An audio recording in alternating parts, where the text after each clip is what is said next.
Other chapter की भी study करते हैं। चलिए, बेसिकली हमें चैप्टर नंबर 5 में हीमियोपोएटिक सिस्टम के बारे में पढ़ना है और ये बहुत ही इंपॉर्टेंट चैप्टर है। अगर एग्जाम पॉइंट ऑफ व्यू से देखा जाए तो बहुत ही ज़्यादा इंपॉर्टेंट चैप्टर है, क्योंकि इससे एटलीस्ट 1 क्वेश्चन 10 मार्क्स में आता है। In long answer type question इससे एक जरूर पूछ लिया जाता है और एमसीक्यू बेस पे भी इससे ये बहुत ज़्यादा इंपॉर्टेंट है और इससे क्वेश्चंस आते रहते हैं।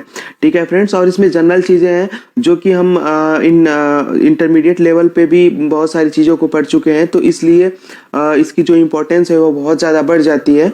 और इसकी 12th के अलावा जो भी इसकी फर्दर स्टडी है या उसके में जो भी एक्स्ट्रा पॉइंटेड है उसमें हम इसके इस लेक्चर में जानेंगे। तो चलिए आज स्टार्ट करते हैं हम हीमोपोएटिक सिस्टम। हीमोपोएटिक सिस्टम या हिमेटोपोएटिक सिस्टम। नेक्स्ट बात करते हैं haematopoietic system. Hematopoietic system is a consist of the blood and the blood component forming element, tissues, organ which include the bone marrow, thymus, lymph nodes and etc. In this chapter we will discuss about the blood and their composition and their role in our body. तो haemopoietic system basically consist करता है blood and blood components को। Haemopoietic system या haematopoietic system के अंतर्गत हम blood और blood के कंपोनेंट के बारे में स्टडी करते हैं। ब्लड कंपोनेंट के बारे में अगर हम बात करें तो टिश्यूज, ब्लड एक टिश्यू होता है और ब्लड कंपोनेंट से रिलेटेड जो भी ऑर्गन्स होता है उसके बारे में जानकारी प्राप्त करते हैं। थाइमस, लिम्फ नोड्स और एटसेट्रा, ये सारी चीज़ें जो होती है वो हीमोपोएटिक सिस्टम के अंतर्गत या हिमेटोपोएटिक सिस्टम के अंतर्गत हम डिस्कस करते हैं। और इस बेसिकली चैप्टर में हम ब्लड के बारे में डिस्कशन करते हैं। अगर आप सिलेबस पॉइंट ऑफ व्यू से देखेंगे तो ब्लड के बारे में डिस्कशन के लिए दिया गया है, तो वो बहुत ही ज़्यादा इंपॉर्टेंट है। ब्लड के बारे में कुछ बेसिक चीज़ें जानना और बेसिक चीज़ें आपको लिखना आना चाहिए, क्योंकि एग्जाम में बहुत बार पूछा जाता है, तो इसलिए इसकी इंपॉर्टेंस जो है बहुत ज़्यादा होती है। तो नेक्स्ट हम बात करते हैं hematopoietic system also participate in the defense mechanism by producing the different type of immune regulation materials, antibodies and prevent the microbial growth during any infection or manifestation. Hematopoietic system जो होता है वो हमारे लिए बहुत ज़्यादा इंपॉर्टेंट इसलिए है क्योंकि वो हमारे इम्यूनिटीज़ में भी इम्यूनिटी जो सिस्टम होता है या इम्यूनोलॉजिकल रिस्पॉन्स होता है उसमें पार्टिसिपेट करता है, क्योंकि हिमेटोपोएटिक सिस्टम में बहुत सारी सेल्स होती हैं जो कि इन्फेक्शंस के दौरान सिक्रेट किए जाती हैं या इन्फेक्शन से हमें बचाती हैं। जैसे WBC आप लोगों ने जनरली सुना होगा, WBC हमारे इम्यून सिस्टम में हेल्प करती है। तो वो कहाँ पे प्रेजेंट होती है? वो हिमेटोपोएटिक सिस्टम यानी ब्लड में ही प्रेजेंट होती है, ब्लड का एक सेल होता है। तो चलिए आगे हम बात करेंगे।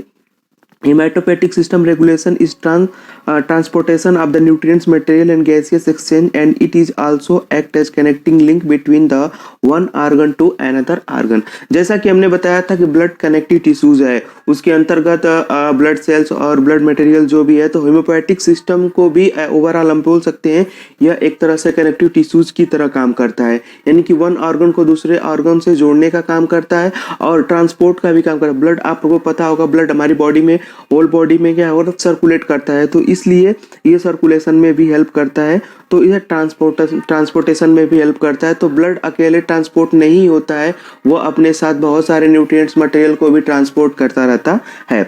Major and accessory organ and part. Haemopoietic organs में अगर बात करें तो bone marrow, lymph nodes, thymus, spleen और हिमेटोपोएटिक ग्लैंड्स, ये सारी चीज़ें हमें डिस्कशन करनी होती है। एसेसरी पार्ट और उससे जो भी एसेसरी पार्ट्स होते हैं, मीन्स ये जो हो गया bone marrow, lymph nodes, thymus, spleen, haematopoietic gland, ये मेन ऑर्गन्स होते हैं जो कि हमें पढ़ना होता है। और एसेसरी ऑर्गन्स मीन्स जो उसे लिंक होते हैं, जो उसके साथ जुड़े हुए होते हैं, जो उसको हेल्प प्रोवाइड कराते हैं, उसे हम क्या बोलते हैं? एसेसरी ऑर्गन्स बोलते हैं। जैसे कनेक्टिंग लिंक्स हो गया आर्टरी और वेन के थ्रू ब्लड फ्लो करता है, और फ्लूइड मटेरियल जो होता है ब्लड और लिम्फ होता है जो मेनली फ्लो करता है। तो ये सारी चीजें हो गई इसमें पार्टिसिपेट करने वाली चीजें। नेक्स्ट अगर हम बात करें, दोस्तों आपने एडवांस एक्सेल के बारे में बहुत सुना होगा, लेकिन कभी प्रैक्टिकली एक्सपीरियंस नहीं किया है कि इसकी ट्रेनिंग कैसे। तो blood is the special type of fluid connective tissues which the consisting of the clear extracellular watery non-living fluids, matrix plasma and the living blood cells. Blood क्या होता है? ब्लड एक स्पेशल टाइप का connective tissues होता है, जैसा कि हमने बताया कि यह एक कनेक्टिव टिश्यूज होता है जो एक ऑर्गन को दूसरे ऑर्गन से जोड़ने का काम करता है। यह clear straw colour watery non living fluid matrix होता है। जनरली कब हम इसको ब्लड को, अगर ब्लड में अगर सेल प्रेजेंट होगी तब उसमें जाके रेड कलर, ब्लड का रेड कलर आप लोगों को पता होगा क्यों होता है, क्योंकि हेमोग्लोबिन के कारण होता है, और हेमोग्लोबिन कहाँ होता है, आरबीसी में होता है। अगर आरबीसी हमारी सेल आरबी ब्लड में ना हो तो फिर हमारा ब्लड का कलर कैसा होगा, फ्लूइड होगा, connected means clear straw colour watery non living matrix की तरह होगा। ठीक है, जब ये living blood cells means living blood cells आती हैं, लिविंग ब्लड सेल्स आप क्या समझते हो, आरबीसी, आरबीसी में बोलते हैं न्यूक्लियस नहीं है, तो क्या ये लिविंग सेल्स नहीं है? नहीं, लिविंग सेल्स तो है, क्योंकि मेटाबॉलिज्म तो होते रहते हैं, क्योंकि गैसियस एक्सचेंज का जो भी प्रक्रिया होनी है वो सारी चीजें होती रहती हैं। तो इसलिए कुछ लिविंग सेल्स जब मिलती हैं ब्लड में तो तब जाके ब्लड का कलर जो होता है वो रेड कलर दिखता है। तो जनरली हम ब्लड को रेड कलर कंसीडर कर लेते हैं, लेकिन अगर कहीं पे लॉजिकल क्वेश्चन आए विदाउट, अगर आपको लिखा blood without any blood cells, then आप रेड कलर नहीं देंगे आंसर, देन आप clear straw colour watery fluid देंगे। अदरवाइज अगर बोला जाए कि ब्लड एंड इंक्लूडिंग मटेरियल कैसा कलर होता है, देन आप रेड कलर देंगे। और जनरल क्वेश्चन पूछा जाए कि ब्लड का कलर कैसा होगा, तो आप जनरली रेड ही बताएंगे। ठीक है, ऐसा क्वेश्चन होता है। लॉजिकल क्वेश्चंस होते हैं जो कि एमसीक्यू में बहुत ही ज़्यादा इंपॉर्टेंट होते हैं। तो हमारा जो ब्लड होता है वो दो कंपोनेंट से मिलकर बना होता है, एक नॉन लिविंग मटेरियल और लिविंग मटेरियल। तो नॉन लिविंग में प्लाज्मा को कंसिडर करते हैं, प्लाज्मा के अंतर्गत बहुत सारी प्रोटीन्स होती हैं, और लिविंग सेल्स में जो होता है फॉर्म्ड एलिमेंट्स को कंसिडर करते हैं, और फॉर्म्ड एलिमेंट होता है RBC, WBC and platelets. Next, blood is the most commonly used body fluid for the circulating any matter from one organ to another organ। blood हमारी बॉडी के लिए बहुत ही ज़्यादा जरूरी है, क्योंकि एक ऑर्गन से दूसरे ऑर्गन तक फ्लो कराने के लिए ब्लड की ही हेल्प ली जाती है, मीन्स यही कनेक्टिव लिंक की तरह काम करता है। The colour of the blood varies with its oxygen content। when saturated with oxygen it is bright red, when unsaturated with oxygen is dark red।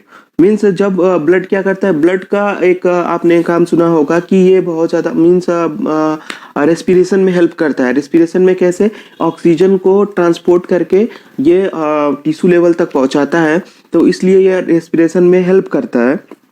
तो जब ऑक्सीजन ब्लड के साथ या ब्लड के साथ ज़्यादा कंबाइन हो जाता है तो वो रेड कलर अपीयर होता है। और वेन जब उसका ऑक्सीजन उससे अनसेचुरेट हो जाता है, यानी कि ब्लड और ऑक्सीजन के बीच में रिलेशन नहीं होता है, या बहुत कम रिलेशन होता है, या ऑक्सीजन बहुत कम बाइंड होता है, तब हमारा जो ब्लड होता है वह डार्क रेड कलर का दिखता है। तो ओवरऑल हम ये कह सकते हैं कि जब ऑक्सीजनेटेड ब्लड हम देखते हैं, यानी कि ऑक्सीजन और ब्लड सेल जब कंबाइन होते हैं तो हमारा जो ब्लड कलर अपीयर होता है वो रेड कलर अपीयर होता है। अदरवाइज अगर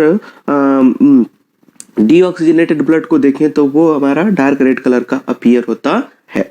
नेक्स्ट बात करें, 8% of the total body mass slightly alkaline pH 7 to 7.7, यानी 8% हमारे बॉडी मास का तो 8% red blood cell means blood से बना हुआ होता है, और स्लाइटली एल्कलाइन पीएच होता है 7.7 होता है।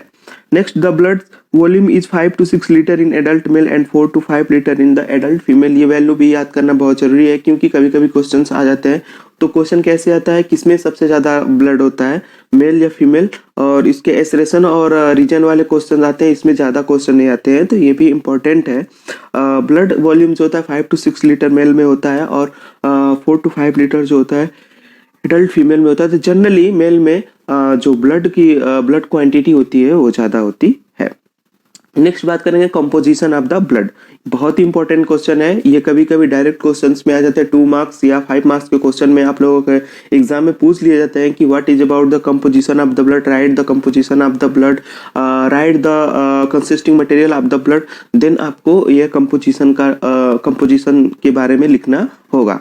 Blood plasma protein, inorganic salts, nutrients, principally from the digested food, waste material, hormones, gaseous. तो ब्लड प्लाज्मा जो होता है उसमें मेनी प्रोटीन्स होती है, इनऑर्गेनिक साल्ट्स होते हैं, न्यूट्रिएंट्स होते हैं, और डाइजेशन होने के बाद बहुत सारे वेस्ट मटेरियल बनते हैं, वो भी होते हैं, हार्मोन और गैसियस भी होते हैं प्लाज्मा में। फॉर्म्ड एलिमेंट के अगर बारे में बात करें तो आरबीसी, डब्ल्यूबीसी और प्लेटलेट्स आप लोगों को पता है, ये अब क्या कंपोजिशन अगर आपको 5 मार्क्स में पूछता है तो आप क्या करोगे? ब्लड प्लाज्मा के बारे में इतना लिखो, पहले आप इंट्रोडक्शन थोड़ा सा लिखोगे ब्लड के बारे में, उसके बाद कंपोजिशन में आप ब्लड प्लाज्मा हेडिंग डालोगे, उसके बाद से ये सारी चीजें हैं। प्लाज्मा प्रोटीन में मेनली 3 प्रोटीन पाई जाती है, एल्ब्यूमिन, ग्लोब्यूलिन एंड फाइब्रिनोजन। ये सारी उसमें क्या है, प्रोटीन पाई जाती हैं। और फॉर्म्ड एलिमेंट में आरबीसी, डब्ल्यूबीसी और प्लेटलेट, तो सबके बारे में आप थोड़ा थोड़ा इंट्रोडक्शन लिखोगे तो आप 5 मार्क्स के लिए कंप्लीट कर लोगे। नेक्स्ट हम बात करते हैं ब्लड प्लाज्मा क्या होता है। जैसा कि हमने बताया, ब्लड प्लाज्मा का इंट्रोडक्शन आप लिखोगे, plasma is the straw colour fluid constitutely nearly 50% of the blood. Blood में क्या होता है, प्लाज्मा यानी कि स्ट्रॉ कलर फ्लूइड होता है। प्लाज्मा जो होता है स्ट्रॉ कलर फ्लूइड होता है, जो कि टोटल 55% यानी 55% ऑफ द ब्लड होता है। ब्लड का पूरा कंपोजिशन का 55% क्या होता है, प्लाज्मा होता है। और इसमें अबाउट 90 टू 92% क्या होता है, वाटर होता है। वाटर होता है और प्रोटीन का जो परसेंटेज होता है वो 6 to 8% होता है। Blood cell and plasma can be separated by the centrifuge by the gravity when blood is allowed to stand. The cell are the heavier than the plasma and sink to the bottom and any sample. अब क्या करना है कि plasma और हमें blood के बारे में डिस्कशन करना है, तो आप कैसे करोगे? आप जनरली तो उसको पहचान नहीं पाओगे।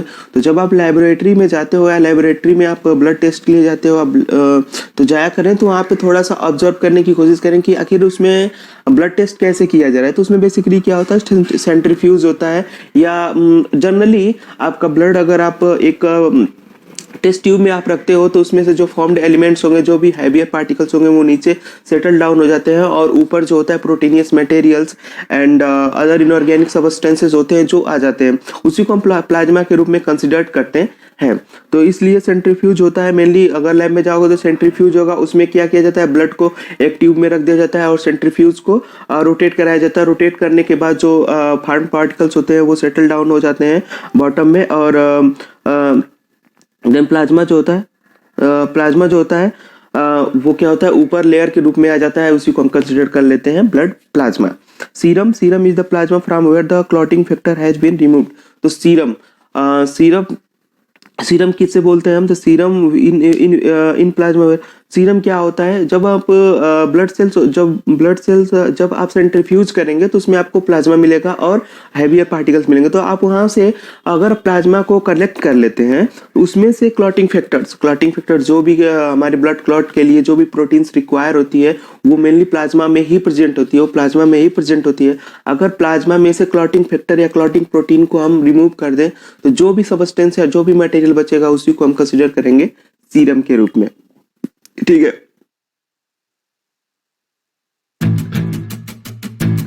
Hello, I'm Andrew from our London office. I'm definitely interested to know which part I'm playing. MCQ के लिए भी इंपॉर्टेंट क्वेश्चन है, सीरम क्या होता है। तो सीरम बेसिकली होता क्या है, clotting plasma without clotting factor is known as the serum. Next आगे बात करेंगे प्लाज्मा प्रोटीन एंड फंक्शन। बहुत ही इंपॉर्टेंट क्वेश्चन है, ये इंपॉर्टेंट क्वेश्चन है। एमसीक्यू में बार बार इस क्वेश्चन को लेके पूछा जाता है और इसलिए बहुत ही ज्यादा इंपॉर्टेंट है और ये याद रखने वाली चीज है, ये आप लोग याद ही रखिएगा। सबसे पहले है albumin. These are the most abundant plasma protein, about 60% of the total। यानी कि प्लाज्मा में जितनी भी प्रोटीन पाई जाती है उसका 60% एल्ब्यूमिन पाया जाता है। And their main function is maintain the normal plasma osmotic pressure.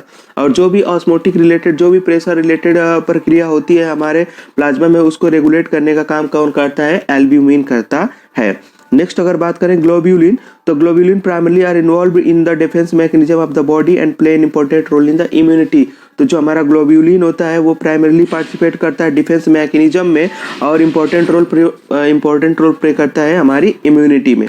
Then fibrinogen के बारे में बात करें तो these protein are responsible for the coagulation of the blood. और फाइब्रिनोजन जो प्रोटीन्स होती है वो हमारे कोएगुलेशन में हेल्प करती है। तो इसमें से आप तीनों प्रोटीन में देखोगे तो जनरली आपको याद रखना है कि जो एल्ब्यूमिन होता है वो 60% सबसे ज्यादा पाया जाता है प्लाज्मा प्रोटीन्स में और हेल्प करता है और प्रेशर से रिलेटेड, यानी कि प्लाज्मा ऑस्मोटिक प्रेशर से रिलेटेड जो भी प्रक्रिया होती है उसमें वो हेल्प करता है।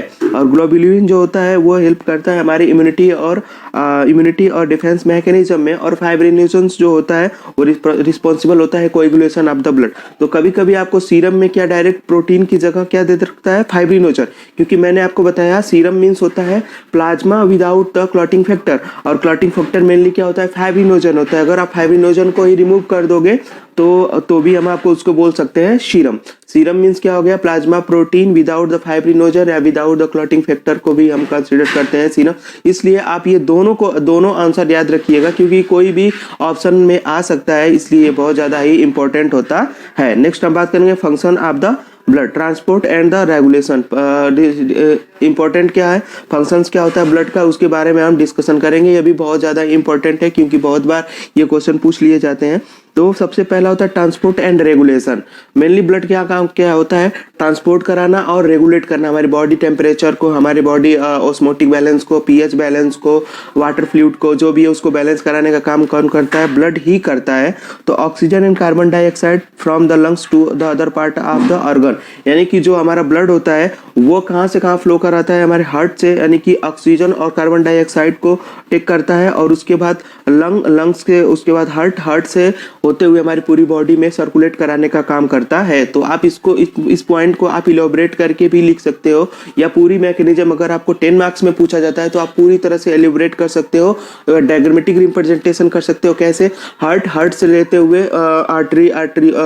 एओर्टा से आर्टरी से आर्टरियोल्स, आर्टरियोल से कैपिलरीज, कैपिलरी से कैपिलरी यानी arterial capillaries, arterial end of capillaries, then capillaries, then the venous end of the capillaries, then venules, then vein, and then superior and inferior vena cava, and then heart में। तो ये सारी चीज़ें आप उसमें लिख सकते हो, यहाँ पे पॉइंट को आप इलाबोरेट कर सकते हो। अगर आपको क्वेश्चन के अकॉर्डिंग क्वेश्चन कितना ज़्यादा मार्क्स में पूछा गया है, उस हिसाब से आप उसको इलाबोरेट कर सकते हो। Next, nutrients and the waste material from the metabolic sites to eliminating site. Nutrient और वेस्ट को, यानी कि न्यूट्रिएशन जहाँ पे पहुँचाना होता है वहाँ पे ब्लड न्यूट्रिएंट को पहुँचाता है, और जहाँ से वेस्ट को रिमूव करना होता है वहाँ से ब्लड वेस्ट को रिमूव करने का काम करता है। मीन्स ब्लड क्या करता है, न्यूट्रिएंट्स यानी कि जहाँ पे, यानी कि जो इंटेस्टाइनल पार्ट है वहाँ पे जो ब्लड जो फ्लो करता है वो मेनली एब्जॉर्ब करता है न्यूट्रिएंट्स को, और किडनी में ब्लड क्या करता है, रिमूवल वेस्ट को रिमूव करने का काम करता है। तो वहाँ पे हो गया रिमूवल का काम। तो ये न्यूट्रिएंट और वेस्ट मटेरियल में भी हमारा ब्लड हेल्प करता है, इसको भी आप इलोबरेट कर सकते हो। Intestinal, during the intestinal absorption और during the neural system waste material removal are the main functions of the blood consider किया जाता है। Transport hormone from the endocrine gland to their target organ, यानी कि hormone transport में भी help करता है इंडोक्राइन ग्लैंड। आपको पता होगा इंडोक्राइन और एक्सोक्राइन। इंडोक्राइन जो ग्लैंड्स होती है वो डायरेक्ट अपना हार्मोन जो होता है वो ब्लड में सिक्रीट कर देती है, और ब्लड में सिक्रीट किया तो उसको फ्लो कराना पड़ेगा पूरी बॉडी में, और वो पूरी बॉडी में फ्लो किसके थ्रू होता है, तो ब्लड के थ्रू होता है। इंडोक्राइन और एक्सोक्राइन ग्लैंड में आप लोगों को डिफरेंस पता होगा। इंडोक्राइन जो होती है वो डक्टलेस ग्लैंड होती है, वो जो ग्लैंड होती है उसका जो मटेरियल होता है वो ब्लड में डायरेक्ट सिक्रीट होता है, जबकि एक्सोक्राइन जो ग्लैंड्स होती है वो डक्ट के थ्रू सिक्रीट होती है, यानी कि जहाँ पे टारगेट ऑर्गन पे सिक्रीट करना होता है तो वो डक्ट के थ्रू ही सिक्रीट कर ली जाती है, इसलिए वहाँ पे ब्लड की हेल्प नहीं पड़ती है, जनरली नहीं पड़ती है। बहुत सारी एक्सोक्राइन ग्लैंड्स के लिए भी ब्लड की हेल्प पड़ती है ट्रांसपोर्ट के लिए। नेक्स्ट हम बात करेंगे, it regulates the fluid volume by the releasing the inorganic salt sodium, calcium ion, potassium ion, SCO3 negative ion etcetera, and maintain the normal pH in the body tissue. तो जो हमारा blood होता है वो secretary nature का भी होता है, sodium ion, calcium ion, potassium ion, HCO3 negative ion को सिक्रेट करने का काम करता है, और हमारी बॉडी में जो पीएच बैलेंस है और बॉडी टिश्यूज का जो पीएच बैलेंस है या ऑस्मोटिक बैलेंस है उसको रेगुलेट करने का काम करता है। Maintain the body temperature by absorbing and distributing the heat throughout the body and the skin surface to encourage the heat loss, यानी कि जो हमारी जो ब्लड होता है वो हमारे हीट को, यानी कि कहीं कहीं पे क्या होता है, ऑर्गन्स जो होते हैं, कुछ ऑर्गन जो होते हैं कभी कभी मेटाबॉलिक एक्टिविटी ज़्यादा होने के कारण हीट ज़्यादा प्रोड्यूस करते हैं। तो क्या वो ज़्यादा अगर हीट प्रोड्यूस करेंगे तो वो पर्टिकुलर ऑर्गन पे हीट ज़्यादा हो जाएगी, लेकिन ब्लड एक ऐसा ब्लड होता है जो फ्लो करता है, जो क्या करता है, हीट को एब्जॉर्ब करता है और वो पूरी बॉडी में उसको डिस्ट्रीब्यूट कर देता है, या हमारी बॉडी से एलिमिनेट करने का काम करता है। तो इस प्रकार वो हमारे टेम्परेचर रेगुलेटर के रूप में भी काम करता है, और बहुत सारे हार्मोनल चेंजेस भी होते हैं जो कि हमारी बॉडी टेम्परेचर को रेगुलेट करने का काम करते हैं। हाइपोथैलेमस जो भी Hey Meghna, what's up? Hey Ron, I'm just completely fed up with my job. You're fed up of your job. Yeah. But you're hormones होते हैं। तो इस प्रकार से ब्लड में ही अपना वो क्या करते हैं, जो भी हार्मोनल सिस्टम मटेरियल होता है उसको क्या करते हैं, रिलीज करते हैं, जिससे कि हमारी बॉडी का बॉडी टेम्परेचर रेगुलेट होता है। नेक्स्ट बात करेंगे प्रिवेंशन के बारे में। तो prevents blood loss when a blood vessel is damage platelets, यानी ब्लड में क्या होता है, प्लेटलेट्स होती है जो कि डैमेज ऑर्गन या डैमेज टिश्यूज को क्या कर रिपेयर करने का काम करते हैं। इसलिए ये क्या हो गया, ब्लड को यानी ब्लड वेसल को यानी कि damage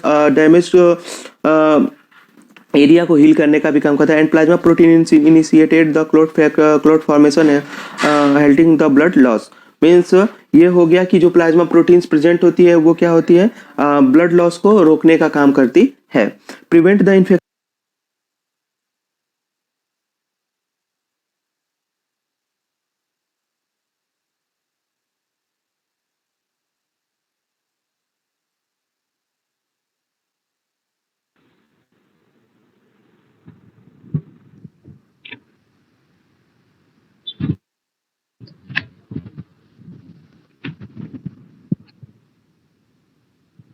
ji sir. Ji.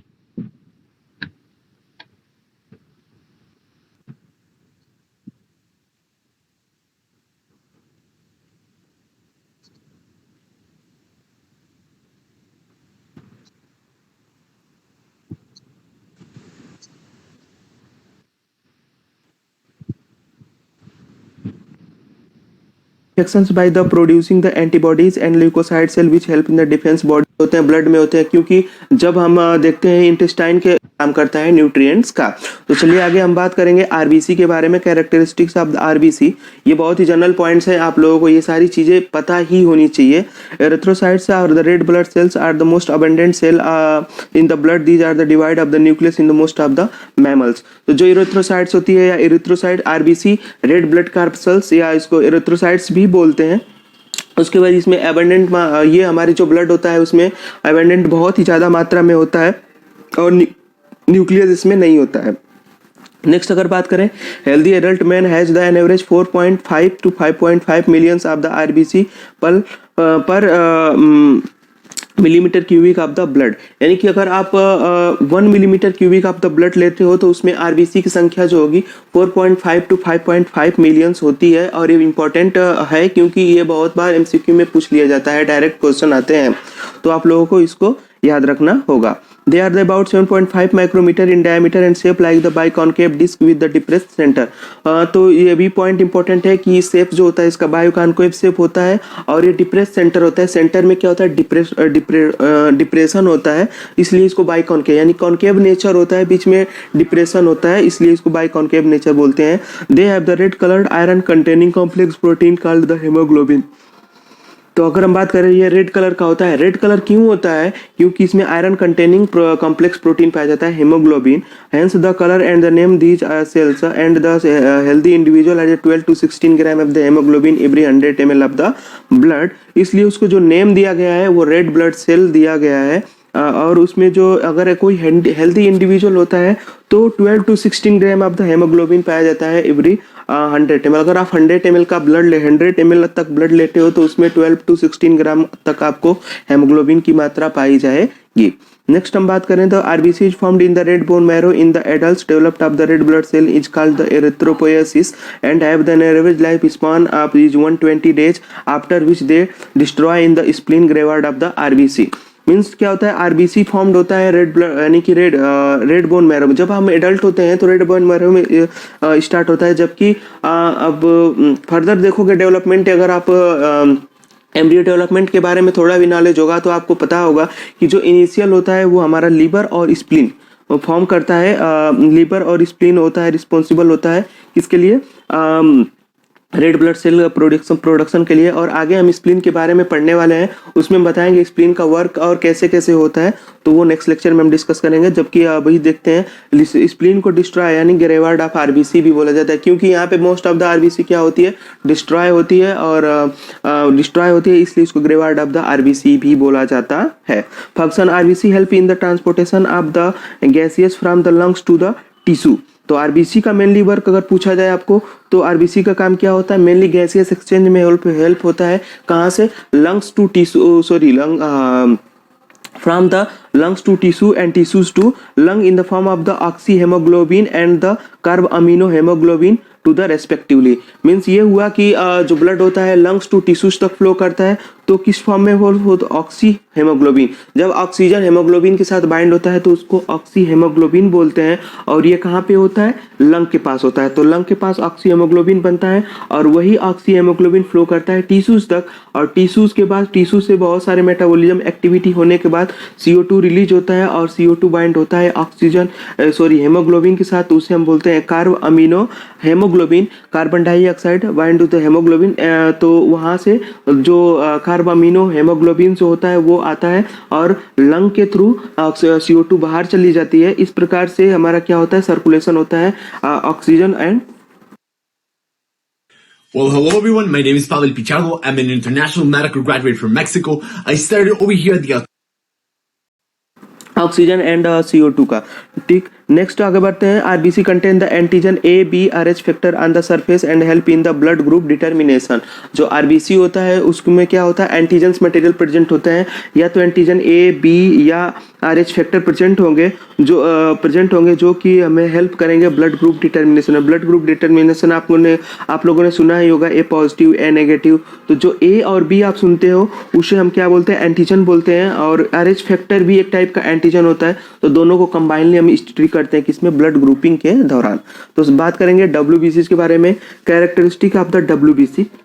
White blood cells are also known as the leukocytes. These cells have an important function, defense and immunity. They are colorless due to the lack of the hemoglobin. तो white blood cells जो होती है वो हमारे basically immunity और defence mechanism में participate करती है। ये कलरलेस सेल्स होती हैं। क्यों कलरलेस होती है, क्योंकि इसमें हेमोग्लोबिन जैसा कंटेंट कंपाउंड्स या कंटेंट का प्रोटीनियस कंपाउंड नहीं होता है, इसलिए ये क्या होती हैं, कलरलेस होती हैं ल्यूकोसाइट। और ये हमारी इम्यूनिटी में बेसिकली हेल्प करती हैं। Leukocytes are the largest blood cell but they account for only about 1% of the blood volume. यानी कि ल्यूकोसाइट्स जो होती हैं इनका हमारी बॉडी में बहुत ज़्यादा ही इंपॉर्टेंस होता है, और जो ब्लड सेल होती है इसमें लार्जेस्ट ब्लड सेल कौन सी होती है, तो ल्यूकोसाइट्स की होती हैं। और सबसे ज़्यादा कौन पाया जाता है, तो रेड ब्लड सेल पाई जाती है। और सबसे बड़ी सेल्स कौन सी होती है, यानी कि लार्जेस्ट सेल कौन सी होती है, तो आप उसको कंसिडर करेंगे, लार्जेस्ट सेल करेंगे ब्लड में लार्जेस्ट सेल कंसिडर करेंगे ल्यूकोसाइट्स को। They contains the nuclei and some of the content granules in their cytoplasm. और ल्यूकोसाइट्स क्या होती है, इसके पास न्यूक्लियस होता है और सब ग्रेनुलर मटेरियल्स भी इसके अंतर्गत होते हैं। और वो ग्रेनुलर मटेरियल्स किस लिए हेल्प करते हैं, तो वो बहुत सारी जो डिफेंस सिक्रेशंस हैं उसको सिक्रेट करने के में हेल्प करते हैं, इसलिए पाया जाता है granulars. The average number of the WBC present in the human blood about 6000 to 8000 leucocyte per mm cube. Then ये अगर जनरल वैल्यू पूछा जाए आपसे कि WBC कितना होता है, तो 6000 to 8000 ल्यूकोसाइट्स होता है पर mm क्यूब में। Leukocytes are the generally short lived, यानी कि जो हमारा जो ल्यूकोसाइट्स होता है वो शॉर्ट लिव्ड होता है, ज़्यादा दिन तक इसका जो लाइफ स्पैन होता है ज़्यादा दिनों तक नहीं होता है, और इसका जनरल लाइफ स्पैन बहुत कम होता है, अराउंड 1 वीक तक का ही होता है। जबकि आरबीसी का मेंशन नहीं था कि कितने वीक लाइफ स्पेन के, जनरली सबको पता है 120 डेज आरबीसी का लाइफ स्पेन होता है। ये भी इंपॉर्टेंट क्वेश्चन है, याद रखिएगा। आरबीसी का लाइफ स्पेन 120 डेज और डब्ल्यूबीसी का लाइफ स्पेन अराउंड 1 वीक होता है। नेक्स्ट पॉइंट के बारे में हम जाएंगे तो क्लासिफिकेशन ऑफ ल्यूकोसाइट। तो ग्रेनुलोसाइट पहला, इसके 2 क्लासिफिकेशन होते हैं, ग्रेनुलोसाइट एंड अग्रेनुलोसाइट। ग्रेनुलोसाइट में 3 सेल्स आती है, eosinophils, basophils and neutrophils. Eosinophils क्या होती है आगे फर्दर डिस्कस करेंगे। और क्या होता है, ग्रेनुलोसाइट्स में आता है मोनोसाइट एंड लिम्फोसाइट। तो एसिनोफिल्स क्या होता है, एसिनोफिल्स ये ग्रेनुलर सिक्रिएशन होता है। इसमें ये जो सेल्स होती है इसमें क्या होता है, ग्रेनुल्स पाए जाते हैं, बहुत सारे ग्रेनुलर स्ट्रक्चर पाई जाती है। और ये इयोसिन डाई होती है, जो इयोसिन डाई होती है उसके द्वारा इसको क्या किया जाता है, स्टेन किया जाता है, इसलिए इसको नाम दिया जाता है एसिनोफिल्स। और ये मेनली हमारे defence mechanism and during any allergical condition eosinophil help करता है। देन बेसोफिल्स होता है, बेसोफिल्स भी एलर्जिकल कंडीशंस के दौरान ही सिक्रेट किया जाता है। और ये किस तरह से, यह बेसिक डाई होती है, यानी कि एक बेसिक डाई होती है उसके थ्रू इसको स्टेन किया जाता है, इसलिए इसको बेसोफिल्स नेम से दिया जाता है। न्यूट्रोफिल्स जो होता है ये दोनों तरीके से, यानी दोनों टाइप की, यानी एसिडोफिल्स और बेसोफिल्स दोनों टाइप की डाई से इसको स्टेन किया जाता है, इसलिए इसको न्यूट्रोफिल्स नाम दिया जाता है। आप इसमें क्या करोगे, अगर आपको क्लासिफिकेशन पूछता है तो आप डायरेक्ट क्लासिफिकेशन में लिखोगे ग्रेनुलोसाइट, और ग्रेनुलोसाइट के दौरान एसिनोफिल्स, बेसोफिल और न्यूट्रोफिल्स। इसके अलावा आप आपको स्ट्रक्चर, बहुत सारे स्ट्रक्चर नोट्स में होंगे, वहाँ पे स्ट्रक्चर्स बहुत सारे दे रखे हैं, वो आप वहाँ पे स्ट्रक्चर ड्रॉ करोगे और उसके बारे में थोड़ा थोड़ा एक्सप्लेनेशन लिख दोगे तो आपका 5 मार्क्स के लिए सफिशियंट हो जाएगा। एग्रेनुलोसाइट में ऐसे ही मोनोसाइट्स और लिम्फोसाइट, मोनोसाइट और लिम्फोसाइट, इसका परसेंटेज भी आप लोगों को याद करना पड़ेगा, जबकि नोट्स में होगा। आप उसको क्या मेंशन किया है वहाँ पे आप देख सकते हो। Function of WBC play an important role in the defensive mechanism and protect our body from the invading organism of the foreign bodies. डब्ल्यूबीसीज में क्या इंपॉर्टेंट रोल प्ले करता है? ये मेनली डिफेंसिव मैकेनिज्म में इंपॉर्टेंट रोल प्ले करता है और invading organism के अगेंस्ट हमें क्या करता है, प्रिवेंशन कराता है, डिजीज कॉजिंग मटेरियल से भी प्रिवेंट कराता है, इसलिए मेनली इसका काम डिफेंस मैकेनिज्म में होता है। नेक्स्ट हम बात करेंगे प्लेटलेट्स के बारे में। Platelets are also called the thrombocyte, are a very small disc 2 to 4 micrometer in the diameter cell fragment derived from the cytoplasm of the megakaryocyte in the red bone marrow। जो हमारा red bone marrow होता है वही mainly responsible होता है blood cell produce करने के लिए। तो वहाँ पे रेड जो बोन मैरो होता है उसके जो कुछ सेल्स होते हैं यानी मेगाकैरियोसाइट सेल्स होती हैं, उसका जो फ्रेगमेंट होता है या उसी से वो सेल की जनरेशन होती है और उसी को हम कंसिडर करते हैं थ्रोम्बोसाइट या प्लेटलेट्स को।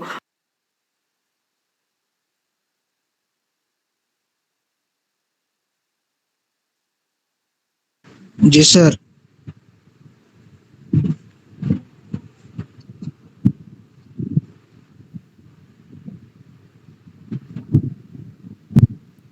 जी सर। नहीं सर, बोलो सर।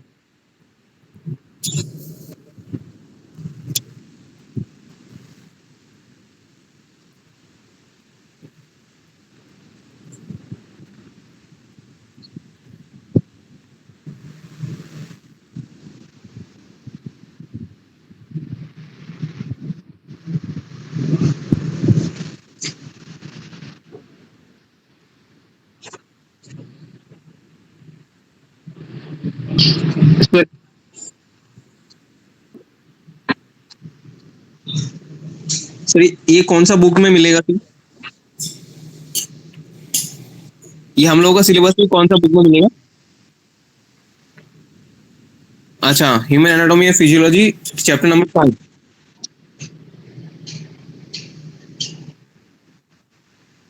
ठीक है सर, ठीक है।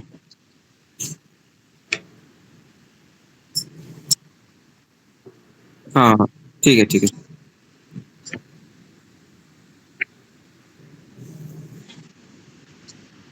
हाँ सर। हम्म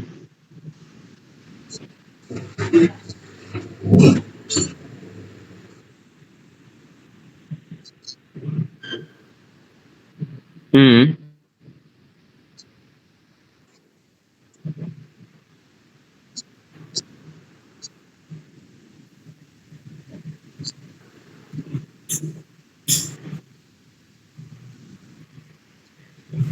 हाँ सर। हाँ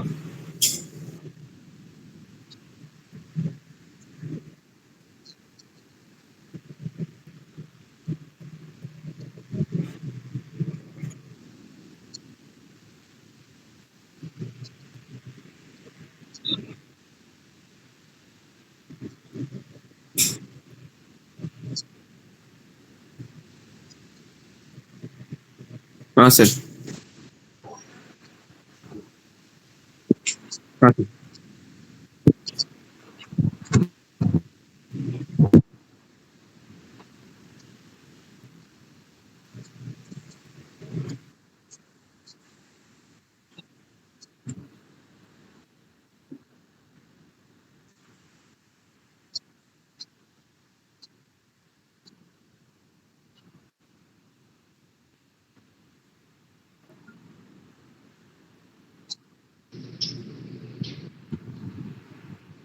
और ये जो ठीक है sir. Small disc 2 to 4 micrometre in diameter cells होती है, आप लोग ये भी याद रखेंगे। हालांकि क्वेश्चन इसके बहुत कम आते हैं, लेकिन यहाँ से बहुत क्वेश्चन कम आते हैं, लेकिन आप लोग फिर भी इसको।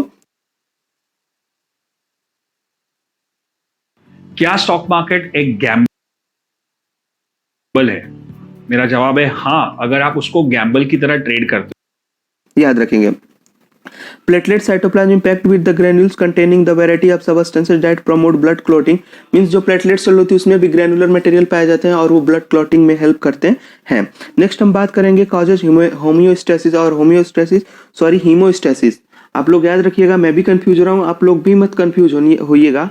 हीमोस्टेसिस और होम्योस्टेसिस में बहुत ज़्यादा ही डिफरेंस होता है, ठीक है। तो इसलिए आप उस दोनों पॉइंट को याद रखिएगा। होम्योस्टेसिस भी है, आगे हम लोग उसके बारे में भी पढ़ेंगे, लेकिन पहले हीमोस्टेसिस।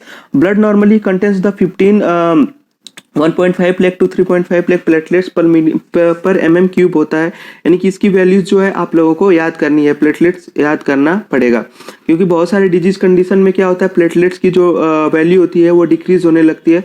जबकि हमने ड्यूरिंग द कोविड भी देखा है, प्लेटलेट्स का बहुत ज़्यादा इंपॉर्टेंट है, क्योंकि उसमें कोई भी डायग्नोस करते समय हम सबसे पहले देखते हैं कि कहीं प्लेटलेट्स में डिक्रीजमेंट तो नहीं हो रहा है। प्लेटलेट्स में डिक्रीजमेंट हो रहा है, इसका मतलब कि कोई ना कोई सीवियर कंडीशन आ रही है, इसलिए बहुत ही ज़्यादा इंपॉर्टेंट है इसकी वैल्यू को आप लोगों को ध्यान रखने के लिए, ठीक है। मॉडर्न में बहुत important, the life span of the platelets is the between 8 to 11 days and those not used in the haemostasis are destroy by the macrophages mainly in the spleen. जो लाइफ स्पैन होता है platelets का वो भी around 8 to 11 days होता है, और after the life span इसका कुछ भी यूज नहीं होता है, और ये भी क्या हो जाता है, ये डिस्ट्रॉय कर ली जाती है मैक्रोफेजेस। जो मैक्रोफेजेस सेल होती है हमारी वो फैगोसाइटोसिस सेल होती है। वो मोनोसाइट्स का एक क्या होता है, मैच्योरेशन होता है। मोनोसाइट्स अब बेसिकली मैक्रोफेजेस कैसे बनता है, तो मोनोसाइट जब ब्लड सेल्स में होती है तो उसको मोनोसाइट्स कंसीडर करते हैं, और वह जब वही ब्लड सेल कैपिलरीज के थ्रू होते हुए, लिम्फ के थ्रू होते हुए जब टिश्यूज फ्लूइड में या इंटरस्टिशियल फ्लूइड में पहुंचती है तो उसे हम मैक्रोफेजेस कंसीडर करते हैं। तो ये होता है, इसका डेवलपमेंट होता है। तो इस हिसाब से वो मैक्रोफेजेस के द्वारा क्या कर लिया जाता है, एंगल्फ कर लिया जाता है प्लेटलेट्स, और वो स्प्लीन में क्या हो जाता है, डिस्ट्रॉय हो जाता है। Some of the platelets are the stored within the spleen rather than in circulation. बहुत सारे स्प्लीन जो होते बहुत सारे जो प्लेटलेट्स मटेरियल होते हैं वो स्प्लीन में स्टोर कर लिए जाते हैं और वो सर्कुलेटर में फ्लो करते हैं। This is an the emergency store that can be release the required control excessive bleeding. आप लोगों को मैंने पहले आप लोगों को आगे पता चलेगा स्प्लीन का और रोल क्या क्या होता है, क्योंकि नेक्स्ट चैप्टर हमारा जो है वो लिम्फेटिक सिस्टम है। तो लिम्फेटिक सिस्टम में स्प्लीन के बारे में हम डिस्कशन करेंगे, और स्प्लीन का रोल जो होता है वो सारी चीज़ें आप लोगों को पता चलेगी। तो जो उसमें ब्लड भी स्टोर होता है और प्लेटलेट्स भी स्टोर होता है। ड्यूरिंग द इमरजेंसी कंडीशन वहाँ से सारी चीज़ें जो होती हैं वो रिमूव होती हैं। और इसके अलावा स्प्लीन का काम क्या होता है, ग्रेवार्ड ऑफ आरबीसी डिस्ट्रॉय करने, आरबीसी को डिस्ट्रॉय और प्लेटलेट्स देन डिस्ट्रॉय करने का भी काम करता है और रिजर्वायर का भी काम करता है। तो ये दोनों चीज़ आप याद रखिएगा, ठीक है। नेक्स्ट हम अगर बात करें function of platelets are the responsible for the blood coagulation. Blood coagulation में हेल्प करता है ब्लड क्लॉटिंग, यानी formation of the fibrin net, यानी जो भी ब्लड कोएगुलेशन और फाइब्रिन नेट का फॉर्मेशन होता है उसके बारे में उसके बारे में हेल्प करता है प्लेटलेट। आगे हम डिस्कशन करेंगे इसके बारे में। Platelet useful for the repair of the endothelial and other structure of the rupture blood vessel. और इंटरनली जब ब्लड वेसल्स कोई रप्चर हो जाती है या एक्सटर्नली हमें कोई कट लग जाता है तो ब्लड फ्लो रुक जाता है। कैसे होता है, क्योंकि ये प्लेटलेट्स के कारण ही होता है। वहाँ पे प्लेटलेट्स एक्ट करता है और जो प्लेटलेट्स में प्रेजेंट फाइब्रिनोजन वगैरह प्रोटीन्स होती हैं वो उसमें हेल्प करती हैं, और अदर क्लॉटिंग फैक्टर्स भी होते हैं जो कि हमारे ब्लड लॉस को रोकने का काम करते हैं। By the property of the agglutination platelets encircle the foreign body and destroy them. इसमें इसके अलावा प्लेटलेट्स जो होता है वो हमारे इम्यूनिटी यानी कि डिफेंस मैकेनिज्म में हेल्प करता है, क्योंकि एग्लूटिनेशन जो होता है बहुत सारे जो हमारे इन्वेडिंग ऑर्गेनिजम्स होते हैं जब वो हमारे प्लेटलेट्स में या हमारे ब्लड में आते हैं तो प्लेटलेट्स क्या करती है, सेल्फ एग्लूटिनेशन उसको क्या करती है, चारों तरफ से उसको बाइंड कर लेती है। मीन्स जो प्रोटीनियस सब्सटेंसेस होते हैं वो क्या करते हैं, उसको चारों तरफ से बाइंड करते हैं। जैसे ही चारों तरफ से वो बाइंड कर लेते हैं तो जो हमारा फॉरेन बॉडी होता है वो फर्दर एक्टिविटी नहीं शो कर पड़ता है और वो यहीं पे क्या होता है, डिस्ट्रॉय कर दिया जाता है प्लेटलेट्स के द्वारा। अब हम पढ़ेंगे हेमोपोएसिस। हेमोपोएसिस मीन्स कैसे फॉर्मेशन होता है, सेल्स का फॉर्मेशन कैसे होता है। तो बहुत सारे स्टेप्स होते हैं, बहुत सारे अलग अलग स्टेप्स होते हैं। इस लेवल पे आपको इतना ही जानना है, और इसके अलावा बहुत सारी इसके मैकेनिज्म होती है, कैसे कैसे होता है, बहुत सारी चीज़ें हैं जिसको डिस्कस करना पॉसिबल नहीं होता है यहाँ पे। मीन्स आप लोगों के सिलेबस के अकॉर्डिंग तो इतना ही है। अगर आप इसको फर्दर स्टडी करना चाहते हैं तो आप अदर बुक से प्रेफर कीजिए, वहाँ पे बहुत सारे स्टेप्स दे रखे हैं, आप उसको स्टडी कर सकते हैं। तो चलिए हम बात करते हैं the process by which the formed elements of the blood develop is called the haemopoiesis और द हेमाटोपोएसिस। तो सबसे पहले आप डेफिनेशंस क्या जानेंगे कि हेमोपोएसिस और हेमाटोपोएसिस का मतलब क्या होता है, यानी ब्लड सेल के फॉर्मेशन को ही हम क्या बोलते हैं, हीमोपोएसिस या हेमेटोपोएटिक सिस्टम बोलते हैं। मीन्स जब ब्लड सेल्स और ब्लड का फॉर्मेशन होता है तो उसे हीमोपोएसिस हम बोलते हैं। Before birth haemopoiesis first occurs in the yolk sac of the embryo and later in the liver, spleen, thymus and lymph nodes of the foetus. ये भी इंपॉर्टेंट लाइन है क्योंकि ये बहुत बार क्वेश्चन पूछ लिया जाता है। तो जब आप embryo during the after the fertilisation जब एम्ब्रियो डेवलपमेंट होता है तो वहाँ पे जो होता है yolk sac में जो ब्लड प्रोडक्शन होता है वो yolk sac के थ्रू होता है, और उसके बाद से फिर लीवर, स्प्लीन, उसके बाद जो फर्दर डेवलपमेंट होता है तो लीवर, स्प्लीन, थाइमस के थ्रू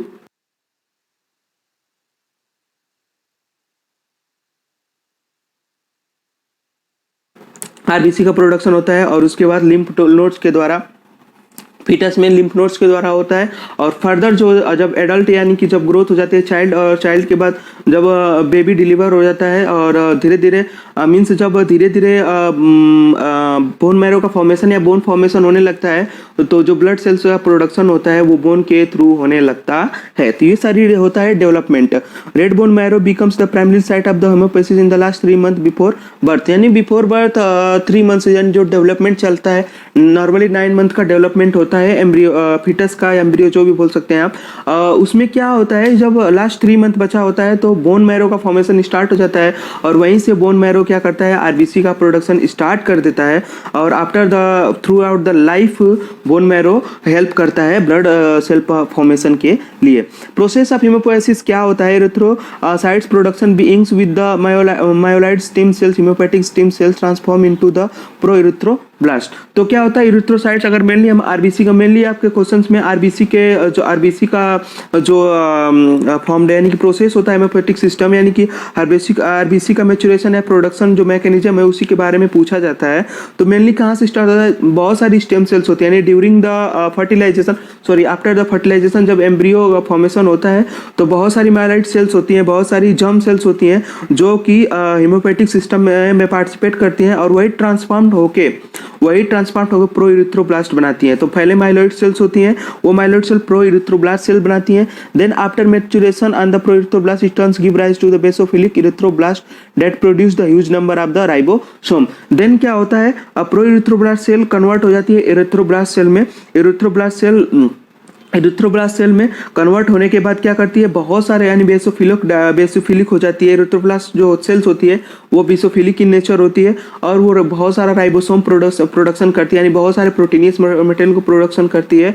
और वो बहुत सारे ब्लड सेल्स ही नहीं, उसके अलावा बहुत सारे प्रोटीनियस के लिए भी, यानी कि प्रोटीनियस थिंग्स के लिए भी रिस्पॉन्सिबल होती है, प्रोडक्शन के लिए भी रिस्पॉन्सिबल होती है। तो चलिए हम नेक्स्ट पॉइंट डिस्कशन करेंगे। Basophilic erythroblast synthesis huge amount of haemoglobin and iron and transform into a chromatic erythroblast and finally mature into orthochromatic erythrocytes। जो हमारा बेसोफिलिक इरिथ्रोब्लास्ट सेल था अब वो फर्दर मैच्योर होगा, और मैच्योर होने के बाद हेमोग्लोबिन सिंथेसिस करेगा, हेमोग्लोबिन का सिंथेसिस स्टार्ट हो जाएगा। अब आप लोगों को पता है आयरन और आयरन कंटेनिंग कंपाउंड्स होता है। उसके बाद से क्या होगा, फाइनली मैच्योर होकर वो आर्थोक्रोमैटिक इरिथ्रोसाइट्स बनाएगा, आर्थोक्रोमैटिक इरिथ्रोसाइट बनाएगा। आर्थोक्रोमैटिक मीन्स क्या हुआ, क्रोमैटिक मीन्स होता है कलर, और कलर किसके थ्रू आता है, तो हेमोग्लोबिन। तो जब हेमोग्लोबिन का सिंथेसिस स्टार्ट हो गया तो वो आर्थोक्रोमैटिक इरिथ्रोसाइट प्रोडक्शन में हेल्प करेगा। After the maturation of the processing of the orthochromatic erythroblast it nucleus degenerate and pinched off. अब इसके बाद से क्या होगा, फाइनली जब हेमोग्लोबिन सिंथेसिस हो जाएगा तो उसके बाद से क्या होता है, न्यूक्लियस डिसअपियर होने लगता है and allowing to cell to collapse inward and the actually assume to the biconcave shape. और क्या होता है, जो न्यूक्लियस रिमूव हो जाता है तो जो हमारी सेल्स होती है वो क्या होने लगती है, कॉन्साइज यानी कोलैप्स होने लगती है, और कोलैप्स होकर बाइकॉन्केव नेचर में बना लेती है। नेक्स्ट अगर हम बात करें तो fully mature reticulocyte convert into the erythrocyte with in 2 days। तो जो उसके बाद जो कोलैप्स होकर जो बाइकॉन्केव नेचर की सेल्स बनी है उसको हम रेटिकुलोसाइट्स कंसीडर करते हैं, और वही रेटिकुलोसाइट्स जो होती है वो इरिथ्रोसाइट्स में कन्वर्ट हो जाती है, यानी मैच्योर इरिथ्रोसाइट में कन्वर्ट हो जाती है with in the 2 days। The entire process from the hematopoietic stem cells is reticulocyte takes place about 15 days. Reticulocyte account of 1 to 2% of the all erythrocytes in blood of the healthy people. Means क्या हुआ इसका कि reticulocyte जो होती है यानी कि reticulocytes का जो फॉर्मेशन होता है हेमोपोएटिक सिस्टम में वो 15 डेज का लगता है। यानी कि जो इनिशियल स्टेज थी रेटिकुलोसाइट तक की जो भी प्रोसेस है उसको बनाने के लिए 15 डेज लगेगा। उसके बाद 2 डेज के बाद क्या बनता है, मैच्योर इरिथ्रोसाइट। अब मैच्योर इरिथ्रोसाइट बनने के बाद हमारा जो ब्लड फ्लो करता है तो हमारे ब्लड में जो होता है बहुत सारी सेल्स जो होती हैं वो रेटिकुलोसाइट्स के फॉर्म में क्या करती रहती है, फ्लो करती रहती है। तो 1 to 2% जो होता है हमारे ब्लड के में जो सेल्स होती है वो रेटिकुलोसाइट्स में ही होती हैं। अभी वो मैच्योर आरबीसी में या मैच्योर इरिथ्रोसाइट में कन्वर्ट नहीं हुई होती हैं, वो हमारे ब्लड में फ्लो करती रहती हैं। तो 1 to 2% जो होता है वो रेटिकुलोसाइट्स हमारे ब्लड में क्या करती रहती है, सर्कुलेट करती रहती है। और उसके बाद फर्दर डेवलपमेंट 2 डेज बाद वो मैच्योर इरिथ्रोसाइट में होता है। तो ये रेगुलर प्रोसेस होता रहता है। तो रेगुलर हमारी जो आरबीसीज होती रहती है वो चेंज होती रहती है और कुछ डिस्ट्रॉय भी होती रहती हैं। नेक्स्ट हम आगे बात करेंगे रेगुलेशन ऑफ हेमोपोएसिस सिस्टम। हेलो बच्चों, फिजिक्स वाला यानी पीडब्ल्यू के मोबाइल ऐप को लॉन्च हुए हो चुके हैं। Red cells number remains the fairly constant because the bone marrow produce erythrocyte at the rate at which they are destroyed. Means ये हुआ कि बोन मैरो जो हमारा बोन मैरो होता है वही रिस्पॉन्सिबल होता है आरबीसी प्रोडक्शन के लिए या ब्लड सेल्स के लिए, ब्लड सेल प्रोडक्शन के लिए वही ही रिस्पॉन्सिबल होता है। तो वो कांस्टेंट रेट हमारी बॉडी में जो ब्लड का है वो कांस्टेंट रेट होता है। क्यों होता है, क्योंकि जिस रेट से इरिथ्रोसाइट डिस्ट्रॉय होती है उसी रेट से बोन मैरो द्वारा आरबीसी या ब्लड सेल बनाई जाती है।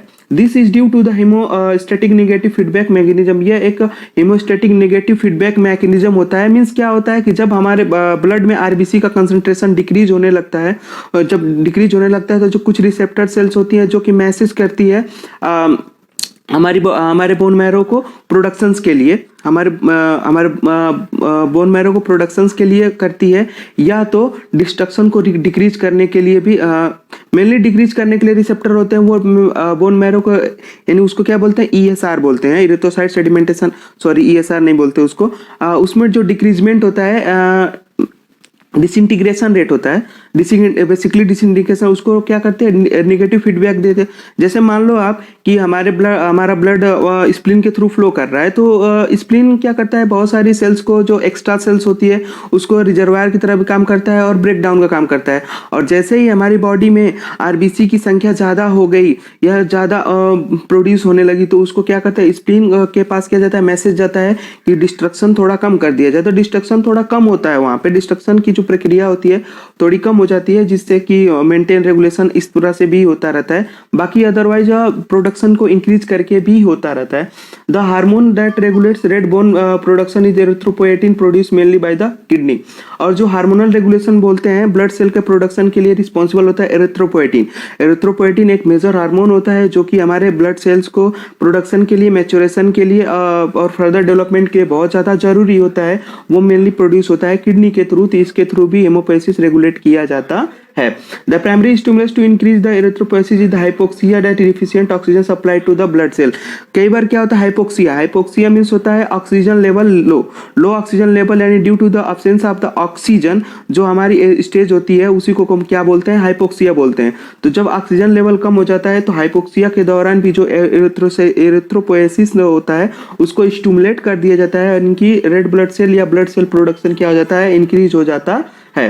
Hypoxia can result the anaemia, low blood volume, poor blood flow, reduce oxygen content of the inspired air और लंग डिजीज। मीन्स हाइपोक्सिया एक ऐसी कंडीशन होती है जिसके दौरान हमारा जो ब्लड वॉल्यूम होता है वो लो हो जाता है, एनीमिक कंडीशन आ जाती है और पुअर ब्लड फ्लो हो जाता है। उसके साथ साथ आप लोगों को पता ही है कि उसमें ऑक्सीजन का कंटेंट जो होता है बहुत ही कम हो जाता है। Each of this leads to the erythropoietin production is attempt to the restore oxygen supply to the tissue. Erythropoietin जो होता है मेनली, एरिथ्रोपोएटिन का हेल्प कैसे करता है, एरिथ्रोपोएटिन मेनली ऑक्सीजन लेवल को मेंटेन करने का भी काम करता है। अगर ऑक्सीजन लेवल मेंटेन होगा तो जो हमारा ब्लड का प्रोडक्शन और ब्लड का डिसइंडिकेशन रेट होगा वो भी मेंटेन होगा। तो बहुत ज़्यादा हेल्प करता है एरिथ्रोपोएटिन का। और ये याद रखना है कि एरिथ्रोपोएटिन कहाँ से सीक्रेट होता है, तो किडनी से, क्योंकि एमसीक्यू बेस्ड क्वेश्चन है, बहुत बार आता है। और रेगुलेशन ऑफ हेमोपोएसिस ये भी इंपॉर्टेंट क्वेश्चन है, ये भी फर्दर आपको 5 मार्क्स के क्वेश्चन के लिए आ सकता है, इसलिए आप इसको ध्यान रखिएगा। नेक्स्ट अगर बात करें blood clotting, The blood clotting is a mechanism by which the blood loss restricted during the injury or trauma or by forming the fibrin mesh blood clot. Blood clotting एक ऐसी प्रक्रिया होती है, ब्लड ऐसी mechanism होती है जो कि ड्यूरिंग द इंजरी और कोई ट्रॉमा के दौरान होता है। जैसे अब मान लीजिए कोई कट लग जाता है उंगली पे, तो कुछ देर बाद ब्लड क्या होता है, वो ब्लड फ्लो क्या होता है, रुक जाता है। ये क्यों होता है? क्योंकि या फाइब्रिन मेश या ब्लड क्लॉट की वजह से ही होता है। वहाँ पे क्या होता है, डार्क रेडिश ब्राउनिश कलर का एक स्कम बन जाता है, यानी कि फाइब्रिन नेट बन जाता है जो कि हमारे ब्लड फ्लो को रोकता है। During this process platelets play a vital role because it contains the clotting factor blood clot prevent the microbial activity at the infected area. Means क्या हुआ कि प्लेटलेट्स जो होता है ड्यूरिंग एनी इंजरी, प्लेटलेट्स के पास क्या होते हैं, बहुत सारे क्लॉटिंग फैक्टर्स होते हैं। तो वो क्लॉटिंग फैक्टर्स जो होते हैं वहाँ पे वर्क करते हैं, और वर्क करने के बाद क्या करते हैं, वहाँ पे जो उसका ब्लड फ्लो है वहाँ पे उसको रोक देते हैं, और वो डिफेंस करते हैं माइक्रोबियल एक्टिविटी के अकॉर्डिंग। क्योंकि जो ब्लड प्लाज्मा होता है, जो प्लेटलेट्स होता है, उसके साथ साथ कई इम्यूनोलॉजिकल सबस्टेंसेस भी होते हैं, प्रोटीनियस सबस्टेंस भी होते हैं, एंटीबॉडीज भी होती हैं जो कि हमें बैक्टीरियल या माइक्रोबियल ग्रोथ से प्रिवेंट करने का काम करती है। Blood clotting help in the hemostatic mechanism of the blood by formation of the fibrin mesh. Hemostatic mechanism divide into the 3 steps during any injury or trauma. तो वही हुआ, ब्लड क्लॉटिंग किस प्रकार से हेल्प करता है, तो by forming the fibrin mesh. और hemostatic mechanism divide into the 3 steps: vasoconstriction, platelets plug formation, blood clotting और कोएगुलेशन। वैसोकॉन्स्ट्रिक्शन पहले क्या होगा, जब भी कहीं इंजरी या कोई ट्रॉमा होता है तो सबसे पहला स्टेज होता है vasoconstriction, next platelets plug formation and then blood clotting और कोएगुलेशन।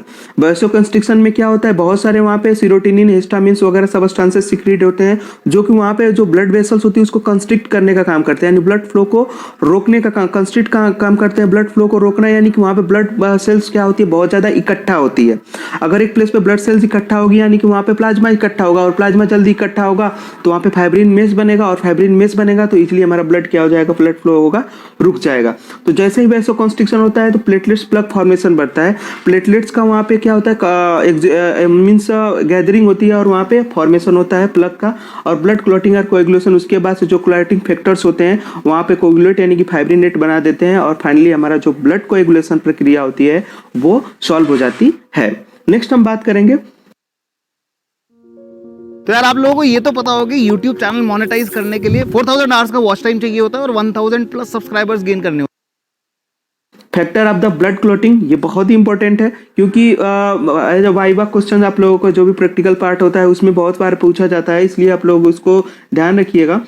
तो इसके ब्लड क्लॉटिंग फैक्टर और सोर्स, तो इसमें टोटल कितने हैं, 13 क्लॉटिंग फैक्टर्स होते हैं, जिसमें 6 क्लॉटिंग फैक्टर्स का अभी कुछ भी नहीं हो पाया है, अभी उसके बारे में पता नहीं लग पाया है। तो चलिए हम उसको डिस्कस करते हैं। फर्स्ट क्लॉटिंग फैक्टर क्या होता है, फाइब्रिनोजन होता है, जिसका सोर्स मेनली क्या होता है, लीवर होता है। सेकेंड क्लॉटिंग फैक्टर प्रोथ्रोम्बिन होता है, जिसका सोर्स होता है लीवर होता है। थर्ड जो होता है वो टिश्यू फैक्टर्स यानी थ्रोम्बोप्लास्टिन होता है, जो कि डैमेज टिश्यू सेल्स होती है वहाँ से थ्रोम्बोप्लास्टिन क्या होता है, रिलीज होता है। फोर्थ क्लॉटिंग फैक्टर कैल्शियम होता है, जो कि बोन, प्लाज्मा और सप्लीमेंट्स के रूप में सप्लीमेंट्स यानी कि जो भी सप्लीमेंट्स अदर ऑर्गन्स जो होते हैं सप्लीमेंट सीक्रेट करने का काम करते हैं वहाँ से होता है। फिफ्थ जो होता है प्रो एसरलिन आर द लेवाइल फैक्टर और एसीजी भी बोलते हैं, वो लीवर और प्लेट सेल्स के द्वारा क्या होते हैं, सीक्रेट्स होते हैं। यहाँ पे सिक्स क्लॉटिंग फैक्टर होता है जिसके बारे में अभी भी हमें कोई जानकारी नहीं मिल पाई है, इसलिए यहाँ पे मेंशन नहीं किया गया है। सेवेंथ हो गया प्रो कन्वर्टिन और स्टेबल फैक्टर, वो भी प्रोडक्शन होता है लीवर के थ्रू। एंटी हीमोफिलिक फैक्टर, उसका प्रोडक्शन होता है लीवर के through. Ninth clotting factor Christmas factor होता है, जो कि लीवर, लंग और लंग कैपिलरीज के द्वारा क्या होता है, सीक्रेट्स होता है।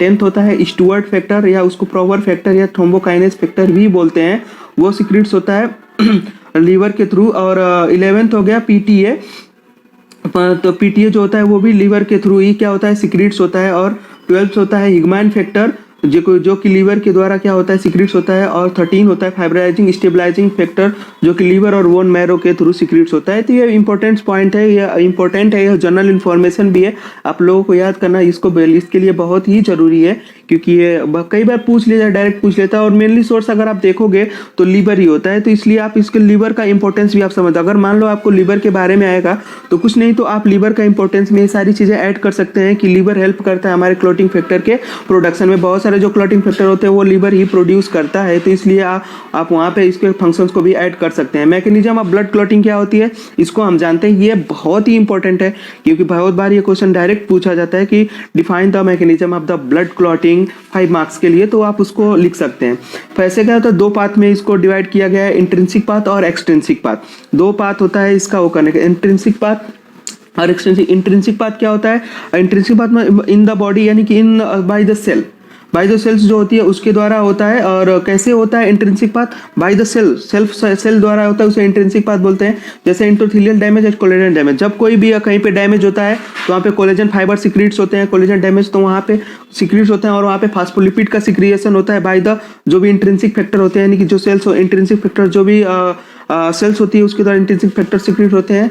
और इसमें एक्सट्रिंसिक पाथ में टिश्यू डैमेज या थ्रोम्बोप्लास्टिन सिक्रीट होता है, हमारे जो भी हमारी प्लाज्मा सेल्स होती है एक्सट्रिंसिक यानी बाहर से, यानी कि अदर देन सेल्स जो होता है टिश्यू डैमेज थ्रोम्बोप्लास्टिन सिक्रीट, तो वहाँ पे ग्लाइकोप्रोटीन और फास्फोलिपिड का भी सिक्रिएशन होता है। मेनली इंट्रिंसिक फैक्टर में आप याद रखिएगा कि ये सेल पे डिपेंड करता है, यानी कि सेलुलर मटेरियल पे डिपेंड करता है। एक्सट्रिंसिक फैक्टर होता है जो कि अदर देन प्लाज्मा जो सेल्स होती है उसके अलावा जो भी बाहरी मटेरियल्स होते हैं उस पर डिपेंड करता है। बस आप इतना याद रखिएगा क्योंकि इसमें हमने आपको बहुत कंसाइज फॉर्म में दिया है। इसका मैकेनिज्म जो होती है बहुत ज़्यादा है और लगभग 1 पेज या 2 पेज में है इसका एक्सप्लेनेशन, तो अगर आप बुक प्रेफर करोगे तो वहाँ आपको पता चल जाएगा। तो आप मेनली इतनी चीज़ें याद रखोगे तो आपका काम हो जाएगा, आप अच्छे से इसको लिख सकते हो। मेनली आप इंट्रिंसिक पाथवे में याद रखिएगा जो सेल होती है इंटरनल सेल के जो फैक्टर्स होते हैं वो काम करते हैं, एक्सट्रिंसिक सेल में अदर देन सेल जो बाहरी मटेरियल्स होते हैं वो काम करते हैं। तो फाइनली क्या करते हैं, प्रोथ्रोम्बिन एक्टिवेटर। एक्सट्रिंसिक पाथवे और एक्सट्रिंसिक पाथवे, इंट्रिंसिक पाथवे और एक्सट्रिंसिक पाथवे दोनों रिस्पॉन्सिबल होते हैं प्रोथ्रोम्बिन एक्टिवेटर सिक्रिएशन के लिए। जब फर्दर प्रोथ्रोम्बिन एक्टिवेटर सिक्रीट हो जाता है तो हमारी जो प्लाज्मा होती है उसमें प्रोथ्रोम्बिन प्रेजेंट होता है और वो प्रोथ्रोम्बिन डायरेक्ट एक्टिवेटर से कन्वर्ट होता है थ्रोम्बिन में। और थ्रोम्बिन क्या होता है, फाइब्रिनोजन को थ्रोम्बिन और कैल्शियम की प्रेजेंस में फाइब्रिन में कन्वर्ट कर देता है। तो इसे हम क्या बोलते हैं, मैकेनिज्म ऑफ ब्लड क्लॉटिंग। ये इंपॉर्टेंट है, आप लोग इसको ध्यान रखिएगा। नेक्स्ट अगर हम बात करें ब्लड ग्रुपिंग, ब्लड ग्रुपिंग आप अगर आप सिलेबस पॉइंट ऑफ व्यू से देखें तो ब्लड ग्रुपिंग के बारे में बहुत अच्छे से इंडिकेट करके दे रखा है और ये इंपॉर्टेंट है, ये भी क्वेश्चन आता रहता है और ये क्वेश्चन एटलीस्ट 5 मार्क्स का तो आएगा, इससे कम मार्क्स में नहीं आएगा ये। तो चलिए एबी ब्लड ग्रुपिंग पढ़ते हैं। ABO blood group, in ABO system 2 types of the antigen are present in the surface of RBC. जो हमारी आरबीसी होती है उसके सरफेस पे 2 एंटीजन प्रेजेंट होते हैं, antigen A and antigen B, और यही ब्लड ग्रुपिंग के लिए रिस्पॉन्सिबल होते हैं। And 2 types of the antibody are present in the plasma, और उसके अगेंस्ट जो हमारा प्लाज्मा है उसमें एंटीबॉडीज ए और एंटीबॉडीज बी प्रेजेंट होती है। अगर मान लीजिए एंटीजन ए है तो उसके अगेंस्ट हमारे प्लाज्मा में एंटीबॉडी बी प्रेजेंट होगी, और एंटीजन बी है तो उसके अगेंस्ट हमारे प्लाज्मा में एंटीबॉडीज ए प्रेजेंट होगी। Blood group system are discovered by the Karl Landsteiner in 1901। सबसे पहले ब्लड ग्रुपिंग सिस्टम जो है 1901 में कार्ल लैंडस्टीनर के द्वारा स्टार्ट किया गया। तो ये जनरल क्वेश्चन है, आप लोगों को पता ही होना चाहिए। Determination of the ABO blood group depends upon the immunological reaction between the antigen and antibody. तो जो भी हम ये रिएक्शंस कराते हैं एबीओ ब्लड ग्रुप हम डिटर्मिनेशन करते हैं वो मेनली इम्यूनोलॉजिकल रिस्पॉन्स के ऊपर ही डिपेंड करता है। अगर मान लीजिए आपके पास एंटीबॉडीज ही नहीं होगी तो फिर रिएक्शन होगी नहीं, और अगर रिएक्शन होनी ही नहीं है तो फिर हम ब्लड ग्रुप डिटर्मिनेशन नहीं कर पाएंगे। तो इसलिए डिपेंड करता है एंटीजन और एंटीबॉडीज पे। बेस्ड ऑन द प्रेजेंस और absence of the antigen A antigen B blood in divide into the 4 group given in the table. आगे फर्दर टेबल है उसमें दिया गया है। तो समझिए ABO blood grouping, blood group A और blood group B, blood group A B and O. तो अगर ए है तो एंटीजन ए होगा, आरबीसी पे एंटीजन ए होगा, यानी कि जो ब्लड ग्रुप होगा उसी टाइप का एंटीजन उस पे प्रेजेंट होगा। याद रखिएगा, अगर ब्लड ग्रुप ए है तो एंटीजन ए प्रेजेंट होगा, बी है बी प्रेजेंट होगा, ए बी है तो ए बी टाइप का एंटीजन, ए बी दोनों टाइप के एंटीजन प्रेजेंट होगा, ओ है तो उस पर कोई एंटीजन प्रेजेंट नहीं होगा, और उसके अगेंस्ट एंटीबॉडीज प्रेजेंट होगी कहाँ पे, प्लाज्मा में। तो ए अगर ब्लड ग्रुपिंग आपका है, ब्लड ग्रुप ए है तो उसकी जो प्लाज्मा प्रोटीन होगी वो बी होगी। अगर बी ब्लड ग्रुप है तो उसके अगेंस्ट प्लाज्मा प्रोटीन ए होगा, और ए बी अगर आपके पास ब्लड ग्रुप है तो उसके अकॉर्डिंग एंटीबॉडीज जो होगी वो नहीं होगी, और ओ है तो उसके अगेंस्ट ए बी एंटीबॉडीज होगी। तो डोनर और ग्रुप, तो अगर ए ब्लड ग्रुप है तो ए को कौन डोनेट कर सकता है, ए को ए और ओ डोनेट कर सकता है, क्योंकि ए के पास ए एंटीजन ग्रुप का होगा तो दोनों सिमिलर होंगे तो दोनों कर देंगे। ओ होगा, ओ के पास कोई एंटीजन नहीं होगा तो इसलिए वो भी डोनेट कर सकता है। बी इसी प्रकार से donor group B and O, A B and O, और ओ के लिए डोनर ग्रुप ओ ही होगा। ठीक है, ओ के लिए वो डोनर ग्रुप क्यों होगा? क्योंकि ओ के पास क्या होता है, further A B blood group means further A B antibodies present है प्लाज्मा में। अगर आप ओ को अगर ए से ए या बी या ए बी वाले ब्लड ग्रुप को डोनेट करेंगे तो वहाँ पे एंटीजन और एंटीबॉडी रिएक्शन होने का चांस फुल है, क्योंकि वहाँ पे एंटीबॉडी ऑलरेडी प्रेजेंट है। तो इसलिए वहाँ पे हम ए बी को डोनेट नहीं कर सकते हैं, ओ को ही डोनेट कर सकते हैं। आरएच फैक्टर, आरएच ग्रुपिंग ये डिसाइड करता है, या इसको डी फैक्टर्स भी बोलते हैं। RH factor is an antigen present on the RBC. This antigen are discovered by the Landsteiner and Wieners. तो ये भी एक क्या होता है, ये भी एंटीजन प्रेजेंट होता है आरबीसी पे। इसको भी लैंडस्टीनर और विनर्स ने, it is first discovered in the rhesus monkey and hence is name as the Rh factor. सबसे पहले इसको रिसस मंकी में डिस्कवर किया गया था, इसलिए इसको हम आरएच फैक्टर के नाम से भी जानते हैं। The person who contain the Rh antigen then their blood group is defined as the Rh positive blood group, and the which person not contains the Rh antigen then their blood group is defined as the Rh negative blood group. Among Indian population 85% of the people are the Rh positive and 15% of the people are the Rh negative. Means जब भी antigen आपके blood cell पे present होगा Rh, तो उसको Rh positive consider करेंगे, और जब एब्सेंट होगा तो उससे क्या करेंगे, नेगेटिव कंसिडर करेंगे। 85% जो पॉपुलेशन होती है उसमें Rh पॉजिटिव पाया जाता है, और 15% जो पॉपुलेशन है उसमें नेगेटिव पाया जाता है। इंपॉर्टेंस ऑफ ब्लड ग्रुपिंग, तो इसलिए हम क्या बोलते हैं, इंपॉर्टेंस अगर बात करें, by the blood group determination we find out the suitable donor suitable recipient. तो इंपॉर्टेंस क्या होता है, ब्लड ग्रुपिंग अगर हम डिसाइड कर लेते हैं तो हमें जो ब्लड ट्रांसफ्यूजन करना है तो सुटेबल डोनर और सुटेबल एक्सेप्टर को भी हम डिफाइन कर सकते हैं, और हम ब्लड फ्लो सक्सेसफुली जो ब्लड ग्राफ्टिंग ब्लड का जो ट्रांसपोर्टेशन है या ब्लड ग्रुप जो डोनेशन है वो हम इजीली और सुटेबली और अच्छे तरीके से हम उसको कर सकते हैं। विदाउट एनी एंटीबॉडी और एंटीजन रिएक्शन हुए हम उसको क्या कर सकते हैं, ट्रांसपोर्ट कर सकते हैं। In the blood transfusion, blood group play an important role in the prevent the severe disease like the agglutination, jaundice, cardiac stroke, cardiac arrest. अगर मान लीजिए आप अच्छे से मैचिंग नहीं कराओगे, ब्लड ग्रुपिंग अच्छे से मैचिंग नहीं होती है, तो एग्लूटिनेशन, जॉइंडिस, कार्डियक शॉक और किडनी अरेस्ट होने के चांस होते हैं। तो इसलिए ब्लड ग्रुपिंग में भी ब्लड ग्रुपिंग हेल्प करता है। अगर आप ब्लड ग्रुपिंग डिसाइड कर लेते हो तो आप प्रिवेंट कर सकते हो एग्लूटिनेशन को, जॉइंडिस को, कार्डियक शॉक को, किडनी अरेस्ट को, etcetera. By the group determination we conclude that कर सकते हैं ओ नेगेटिव।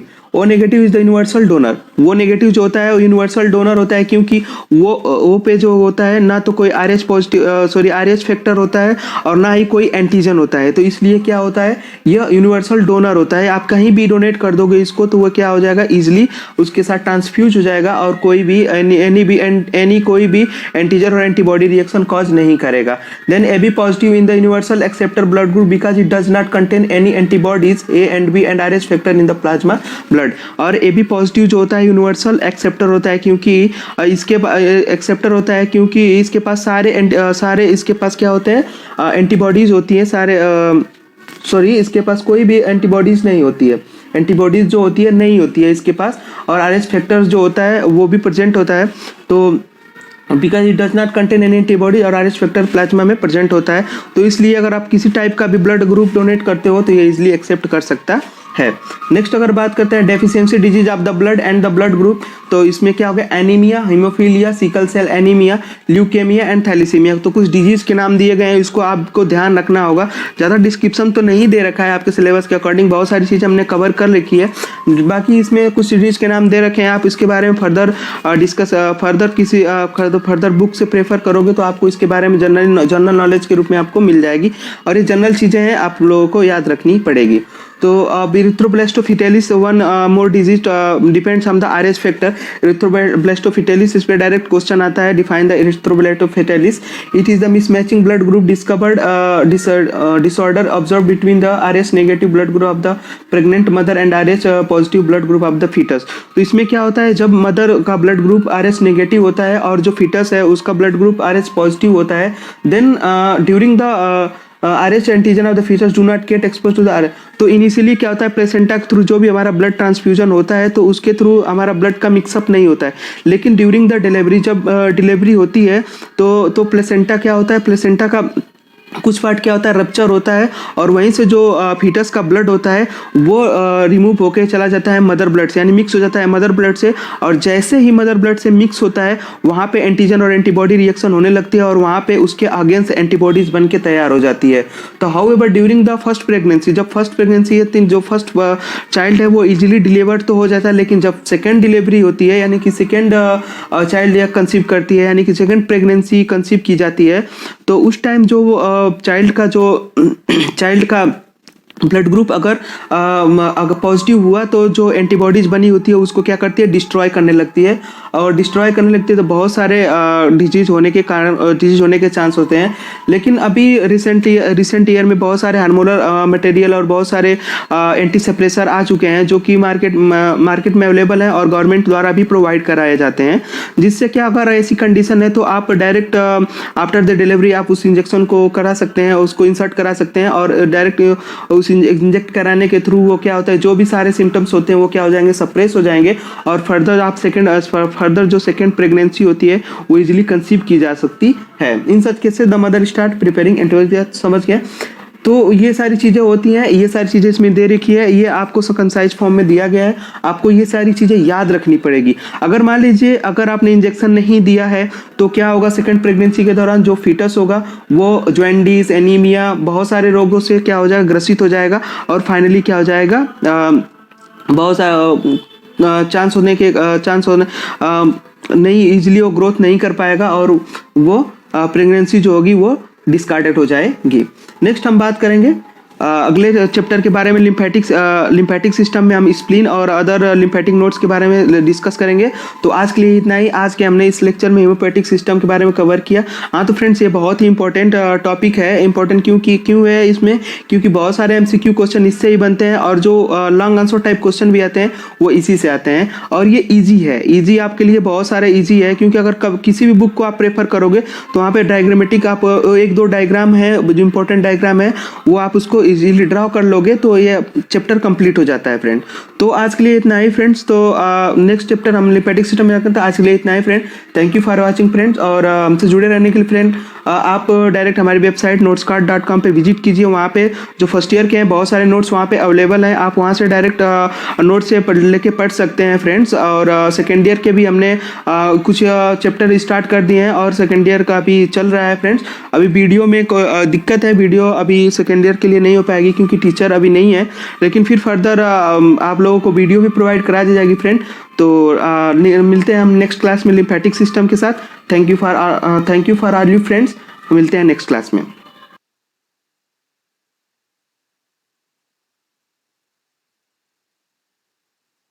इस शादी सीजन खूब जचेंगे जब साथ सजेंगे, दुल्हा दुल्हन हो या हो पूरा परिवार, आकर्षक कलेक्शंस यहीं मिलेंगे। Bridal lehenga, sari, coat suit, gown, kids wear, the Bombay fashion, dak bungalow road, Bombay dresses, main road, Begusarai. Hello everyone, notes cart में आप सभी लोगों का स्वागत है। और आज हम डिस्कशन करने जा रहे हैं diploma in pharmacy first year के HAP का चैप्टर नंबर 6। इसके पहले हमने HAP का चैप्टर नंबर 5 डिस्कशन किया था हीमोपोएटिक सिस्टम के बारे में, और अभी हम डिस्कशन करेंगे चैप्टर नंबर 6 लिम्फेटिक सिस्टम के बारे में। लिम्फेटिक सिस्टम क्या होता है और इसका रोल क्या होता है, इसके फंक्शंस क्या होते हैं, ये सारी चीजें हमें पढ़नी है, इसके बारे में हम डिस्कशन करेंगे। Lymphatic system is a close system of lymph channel are lymph vessels through which the lymph flow. Lymphatic system एक क्लोज सिस्टम होता है जिसके थ्रू लिम्फ जो होता है वो फ्लो करता है हमारी बॉडी में या सर्कुलेट करता है हमारी बॉडी में। ठीक है, इसको हम क्लोज चैनल क्यों बोलते हैं? क्लोज चैनल इसलिए बोलते हैं क्योंकि जो हमारा टिश्यू स्पेस होता है, टिश्यू स्पेस से लिम्फ चैनल स्टार्ट होती है और डायरेक्ट ब्लड में ड्रेन हो जाती है, डायरेक्ट ब्लड में ड्रेन होता है। इसलिए इसको हम वन वे या क्लोज लूप भी बोलते हैं, क्लोज चैनल्स भी बोलते हैं। It arises from the tissue space and allow the lymph flow towards the blood. ये अराइज होती है, यानी कि ये टिश्यू स्पेस से अराइज होती है और डायरेक्ट ब्लड में जो लिम्फ होता है उसको ड्रेन कर देती है और पूरी बॉडी में इस प्रकार से इसका सर्कुलेशन होता रहता है। ब्लड लिम्फेटिक सिस्टम में लिम्फेटिक ऑर्गन्स भी होते हैं, लिम्फेटिक नोड्स भी होते हैं जो कि हमारी बॉडी में लिम्फ के सर्कुलेशन में हेल्प करते हैं। Lymphatic system works as one-way system because lymphatic vessels are more porous and allow the fluid to move into lymph capillaries and not allow in the opposite direction. जो lymphatic system होता है वो one way work काम करता है, one way work करता है। Means lymphatic जो कैपिलरीज होती है, लिम्फेटिक चैनल या लिम्फेटिक वेसल्स होती है, वो एक यूनिक टाइप की वेसल्स होती है, डिफरेंट होती है हमारी ब्लड वेसल। आर्टरी और वेन और कैपिलरीज जो होती है उससे बहुत ज़्यादा ही डिफरेंट होती है। वो पोरस भी होती है बट वन वे वर्क करती है। मीन्स आप समझिएगा कि लिम्फेटिक जो वेसल्स होती है वो पोरस भी बहुत ज़्यादा होती है लेकिन वन वे वर्क करती है। मीन्स जब टिश्यू फ्लूइड यानी कि टिश्यू स्पेस में लिम्फ का प्रोडक्शन कैसे होता है, सबसे पहले हमारा हार्ट के द्वारा, उसमें हार्ट के द्वारा जो ब्लड फ्लो करता है एओर्टा से होते हुए आर्टरी से होता हुआ आर्टरियोल से होता हुआ कैपिलरीज। जब ब्लड कैपिलरीज में एंटर करता है तो वहाँ बहुत ज़्यादा प्रेशर होता है और वहाँ से डिफ्यूजन स्टार्ट होता है और वहाँ पे कुछ जो लिम्फ मटेरियल बोल सकते हैं या कुछ सेल्स होती है या न्यूट्रिटिव सब्सटेंसेस, तो उनका क्या होता है, डिफ्यूजन होता है हमारे टिश्यू स्पेस में। अब टिश्यू स्पेस में जो डिफ्यूजन हुआ है उसी को हम कंसीडर करते हैं लिम्फ के रूप में। और वही लिम्फ जो होता है वहाँ से लिम्फ चैनल स्टार्ट होता है और लिम्फ वेसल्स जो होती है पोरस होती है। पोरस होने के कारण जो भी हमारा इंटरस्टिशियल फ्लूइड वहाँ पे बना है वो डायरेक्ट इंटर करता है लिम्फ वेसल्स में और वो उसे फ्लो करते हुए सर्कुलेट करते हुए हमारी ब्लड में पहुँच जाता है। तो इस प्रकार होता है लिम्फ का फॉर्मेशन। तो लिम्फ वेसल जो होता है वह वन वे बोलते हैं, उसको वन वे भी बोल सकते हैं और ओनली वन डायरेक्शन में ये फ्लो करता है, अपोजिट डायरेक्शन में फ्लो नहीं करता है।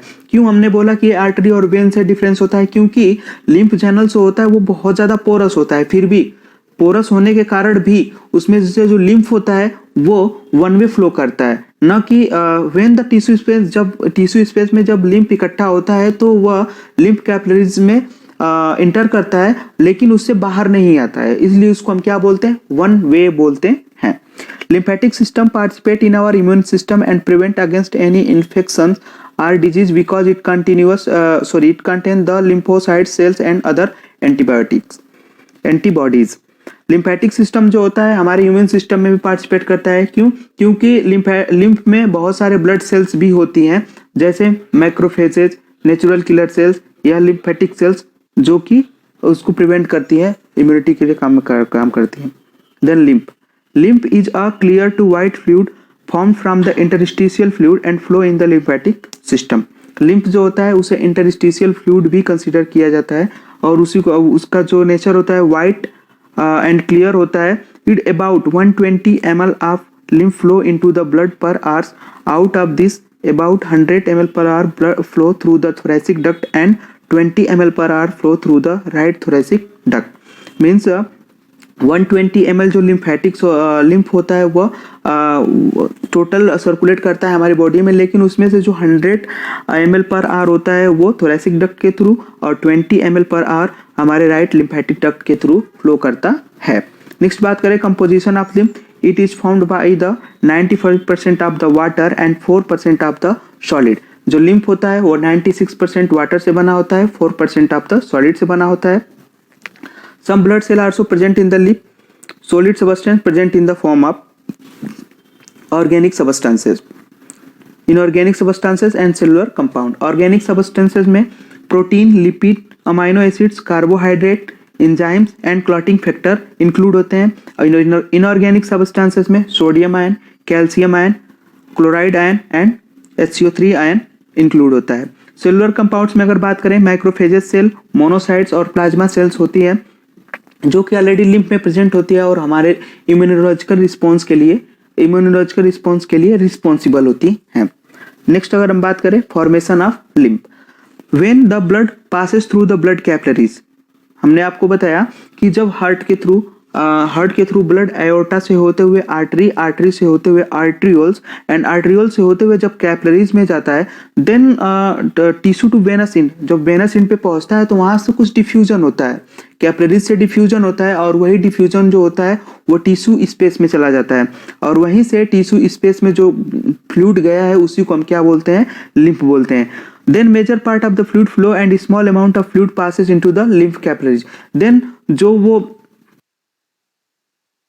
आपका लड़का पढ़िए नहीं रहा है तो मजदूर न बनेगा भाई, तो ये आपको चिंता होना चाहिए ना। कोई एमे आदमी बता तो दो कि पढ़ाई खातिर एको आदमी कोई वोट देले होके आ जेकरे से जाई उहे बतियावता ए भैया शिक्षा व्यवस्था बड़ा खराब बा। कहियो गई नहीं हर स्कूल पर जाके धरना देनी है कि जब तक पढ़ाई ना हो तब तक ना उठब। कहीं नहीं है बात के कहे खातिर नेता हमरा के ठग ले लो। अरे एक बार न रवा कोई ठगी, एक बार ठग सकता है, 2 बार ठग सकता है, कोई रवा के 5 बार 6 बार ठगता। एक मतलब का बा कि रवा खुदे ठगाए खातिर तैयार बैठल बानी, आवर भैया ठग लो।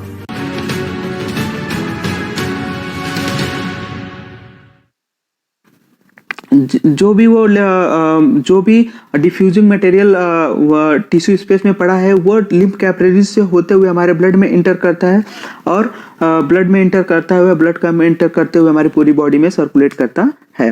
नेक्स्ट अगर बात करें factor responsible for the lymph formation, lymph formation होने के लिए क्या क्या फैक्टर होने चाहिए उसको हम देखते हैं। तो इंटरस्टिशियल फ्लूइड प्रेशर, मैंने आपको बताया कि जब आर्ट्रियोल से होता हुआ ब्लड कैपिलरीज में पहुंचता है तो बहुत ज़्यादा प्रेशर होता है, तो वहाँ पे इंटरस्टिशियल फ्लूइड प्रेशर्स होता है जिसके कारण लिम्फ का फॉर्मेशन होता है। ब्लड कैपिलरीज प्रेशर, ब्लड की जो कैपिलरीज है उसका भी प्रेशर होता है, उसके कारण ये भी एक रीजन है लिम्फ का फॉर्मेशन होने के लिए। Permeability of the lymph capillaries, और जो लिम्फ कैपिलरीज होती है उसकी परमेबिलिटी बहुत ज़्यादा होती है, उसके थ्रू भी वो भी एक रीजन है लिम्फ के फॉर्मेशन के लिए। और फंक्शन एक्टिविटी ऑफ टिश्यू, और फंक्शनल एक्टिविटी जो टिश्यू हमारा है, अब मान लीजिए टिश्यू है, कोई टिश्यू को वर्क करने के लिए न्यूट्रिएंट्स चाहिए, तो न्यूट्रिएंट्स चाहिए तो वो उसको क्या कर देगा, जो कैपिलरीज है उससे सबस्टेंसेस को अपनी तरफ अट्रैक्ट करेगा, उसके थ्रू भी लिम्फ का फॉर्मेशन होता है। नेक्स्ट अगर बात करें functions of lymph contains the lymphocytes and the macrophages and other phagocytosis cell which helps in the removing the bacteria foreign bodies and help in the immunity। Lymph जो होता है, lymph के अंतर्गत microphages and lymphocyte cells present होती है and other phagocytosis cell, natural killer cells और other phagocytosis cell present होती है जो कि फॉरेन मटेरियल और अदर डिजीज कॉजिंग मटेरियल को क्या करने का, डाइजेस्ट करने का काम करती है।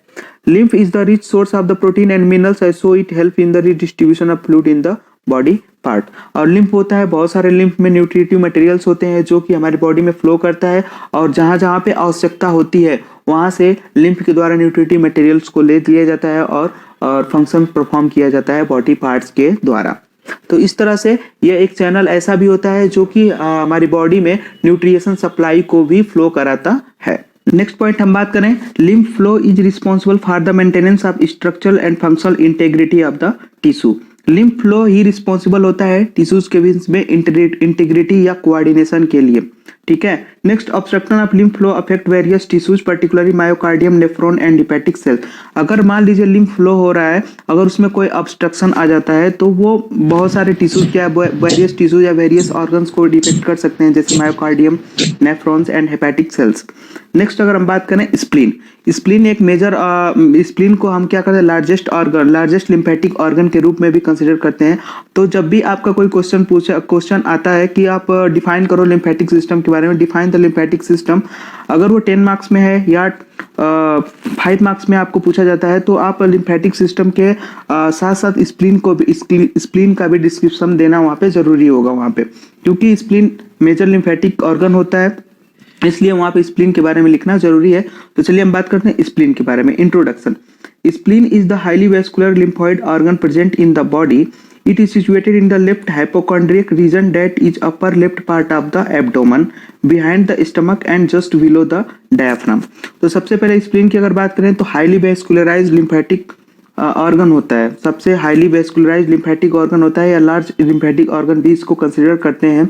और इसकी सिचुएशन होती है लेफ्ट हाइपोकॉन्ड्रियम। आपने 9 रीजन पढ़ा होगा, उसमें होता है लेफ्ट हाइपोकॉन्ड्रियम रीजन और अपर left part of the abdomen, और जो हमारा एब्डोमन होता है उसका अपर लेफ्ट पार्ट होता है, वहाँ पे इसकी लोकेशन होती है। बिहाइंड द स्टमक, आप जनरली इसको बिहाइंड द स्टमक भी कंसिडर करते हैं, and just below the diaphragm, और डायफ्राम के नीचे। तो जनरली आप इसका अगर नॉर्मल कोई पूछता है तो आप just below the stomach and behind the diaphragm, आप इतना लोकेशन भी दे सकते हैं। और मेडिकल टर्मिनोलॉजी में कोई आपसे पूछता है तो left hypochondriac region that is upper left part of the abdomen, इसको कंसीडर करेंगे।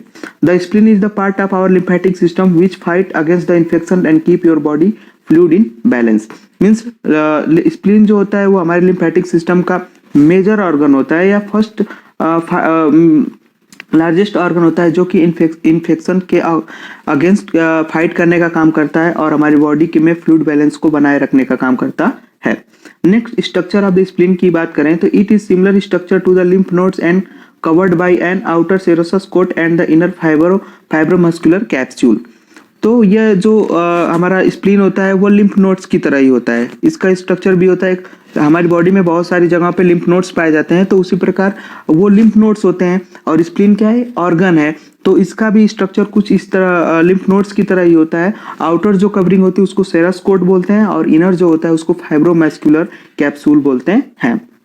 The parenchyma of spleen is divided into the red and white pulp। जो हमारा इंटर फाइब्रोमस्कुलर कैप्सूल होता है वो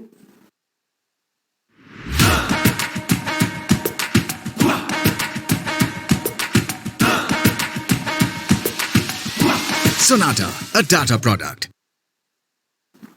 जो होता है 2 पार्ट में डिवाइड होता है, red pulp and white pulp. अब रेड पल्प और व्हाइट पल्प में क्या डिफरेंस होता है इसको हम जानते हैं। Red pulp it consist of the venous sinus and cord of the structure such as the blood cells, microphages and mesenchyma cell. जो हमारा रेड पल्प वाला पार्ट होता है यानी जो पेरेनकाइमा का रेड पल्प वाला पार्ट होता है उसके अंदर blood cell, microphages and mesenchyma cells होती है और ये वेनस साइनस को कंसिस्ट करता है। व्हाइट पल्प जो होता है this structure is similar to that of the lymphoid tissue. जितने भी लिम्फॉइड टिश्यूज होते हैं, हमारे लिम्फॉइड नोड्स होते हैं, उसकी तरह रिजेंबल होता है कौन? White pulp. यानी पेरेनकाइमा सेल्स जो होती है वो रेड पल्प और व्हाइट पल्प में होता है। तो व्हाइट पल्प होता है वो लिम्फॉइड टिश्यूज के रूप में कंसीडर किया जाता है। It is a central artery और इसमें क्या होती है? सेंट्रल आर्टरी होती है। सेंट्रल आर्टरी क्यों होती है? क्योंकि ब्लड सप्लाई की भी जरूरत पड़ती है, इसलिए वहाँ पे सेंट्रल आर्टरी की जरूरत होती है। हाँ, स्प्लीन को ब्लड सप्लाई की जरूरत तो पड़ेगी क्योंकि ऑर्गन है वो। अगर ऑर्गन है तो उसको ब्लड सप्लाई की जरूरत पड़ेगी और वो कहाँ पे होती है? व्हाइट पल्प में होती है। Which is surrounded by splenic corpuscles and Malpighian corpuscles. These corpuscles are formed by the lymphatic sheath containing lymphocytes and the macrophages। तो वो कवर्ड होती है, यानी कि जो हमारा व्हाइट पल्प होता है वो स्प्लेनिक कार्पसल्स या मालपिगियन कार्पसल्स के द्वारा क्या होता है? कवर होता है और वहाँ पे लिम्फोसाइट्स और माइक्रोफेजेस प्रेजेंट होती हैं। नेक्स्ट, फंक्शन ऑफ स्प्लीन के बारे में बात करें। Spleen play an important role in haemopoietic functions in the embryo. Hematopoietic spleen play an important role in the hematopoietic functions in the embryo। During the embryo, spleen hematopoietic system के रूप में भी काम करता है, यानी ब्लड सेल्स बनाने का भी काम करता है। जब एम्ब्रियो में जब बोन मैरो का फॉर्मेशन अच्छी तरह से नहीं होता है तो उस टाइम स्प्लीन और लिवर दो को कंसिडर किया जाता है कि ये दोनों क्या करते हैं? ब्लड सेल को फॉर्म करने का काम करते हैं। Spleen are also called as the graveyard of RBC because it participates in the destruction of RBC and other old blood cell। जैसा कि आप लोगों को पता ही होगा कि ग्रेवार्ड ऑफ आरबीसी कंसिडर किया जाता है स्प्लीन को, बिकॉज स्प्लीन के अंतर्गत क्या, स्प्लीन के जब ब्लड का फ्लो स्प्लीन के थ्रू होता है तो वहाँ पे बहुत सारे जो ओल्ड सेल्स होती हैं, रेड ब्लड सेल्स होती हैं, उनका डिस्ट्रक्शन होता है, इसीलिए उसको हम स्प्लीन को कंसिडर करते हैं ग्रेवार्ड ऑफ आरबीसी। और ये एमसीक्यू बेसिस पे बहुत ही इंपॉर्टेंट क्वेश्चन है, बहुत बार पूछा जाता है। Graveyard of RBC spleen. Spleen store the large amount of RBC so it is act as a reservoir function. और स्प्लीन डिस्ट्रक्शन के साथ साथ आरबीसी का डिस्ट्रक्शन करने के साथ साथ रिजर्वायर की तरह भी काम करती है। बहुत सारे रेड ब्लड सेल को वो अपने अंदर क्या करती है? रिजर्वायर का काम करती है, स्टोर करने का काम करती है। The RBC are release from the spleen into circulation during the emergency condition like hypoxia and haemorrhage condition. तो जो भी ब्लड सेल्स होती है वो स्प्लीन में इकट्ठा होती है या एकत्र मीन्स गैदर्ड होती है जब कोई इमरजेंसी कंडीशन आती है या एनी एक्सीडेंटल कंडीशन या एनी हाइपोक्सिया कंडीशन, देन वो आरबीसी क्या होती है? रिलीज होती है। और रिलीज होने के बाद वो हमारे बॉडी में इक्विलिब्रियम स्टेबलाइज करने का काम करती है। It plays important role in the defense mechanism. The macrophages is splenic pulp destroy foreign bodies by phagocytosis। Means ये हमारे डिफेंस मैकेनिज्म में भी हेल्प करता है, क्योंकि स्प्लेनिक जो पल्प होता है, स्प्लेनिक पल्प में जैसे हमने कि आपको बताया स्प्लेनिक पल्प में माइक्रोफेजेज और बहुत सारी सेल्स होती हैं, इसलिए वो हमारे इम्यूनिटी में भी काम करता है। नेक्स्ट बात करें lymph nodes. Lymph nodes are small glandular structure located in course of the lymph vessels. जो हमारी लिम्फ वेसल्स जाती हैं तो कई जगह पे लिम्फ वेसल्स का एक गुच्छा बनता है, गुच्छा मीन्स गैदरिंग होती है, वहाँ पे गैदरिंग होती है और उसी को हम क्या कंसिडर करते हैं, लिम्फ नोड्स कंसिडर करते हैं। The lymph nodes are the also called lymph gland or lymphatic nodes बोलते हैं, और जहाँ पे ये इकट्ठा होता है उसको हम लिम्फ नोड्स या लिम्फ ग्लैंड्स भी बोलते हैं। Lymph node receive the lymph by 1 or 2 lymphatic vessels called the efferent vessels। जो लिम्फ नोड्स होता है या लिम्फ नोड्स या लिम्फ ग्लैंड्स होती है उसमें 2 या 2 से अधिक जो लिम्फेटिक वेसल्स होती है वो इंटर करती है, उसे हम क्या बोलते हैं, एफरेंट वेसल्स बोलते हैं। वो एफरेंट वेसल जैसे मान लीजिए टू टिश्यू स्पेसेस है, टिश्यू स्पेस ए और टिश्यू स्पेस बी, दोनों से एक लिम्फेटिक वेसल्स निकलेगी और वो दोनों वेसल्स जाके एक जगह पे कन्वर्ज हो जाएगी, एक जगह पे मिल जाएगी और उसी का जो फॉर्मेशन होगा, उन दोनों का जो फॉर्मेशन होगा उसी को हम कंसिडर करेंगे लिम्फ ग्लैंड या लिम्फ नोड्स के रूप में। Lymph nodes are present along the course of the lymphatic vessel in axilla, elbow, knee and groin region। Mainly lymph nodes कहाँ present होता है, तो axilla, elbow, knee and groin region में। Lymph nodes are also present in the certain point in the abdomen, thorax, neck where many lymph vessels join। Next, structure of the lymph nodes। Lymph nodes are generally bean in shaped। Each lymph nodes constitute mass of the lymphatic tissues covered by the dense connective tissues capsule। lymph nodes जो होते हैं generally किसके, bean shaped ही होते हैं। Bean shaped होने के साथ साथ उनके अंदर क्या होता है, लिम्फेटिक टिश्यूज भरा होता है।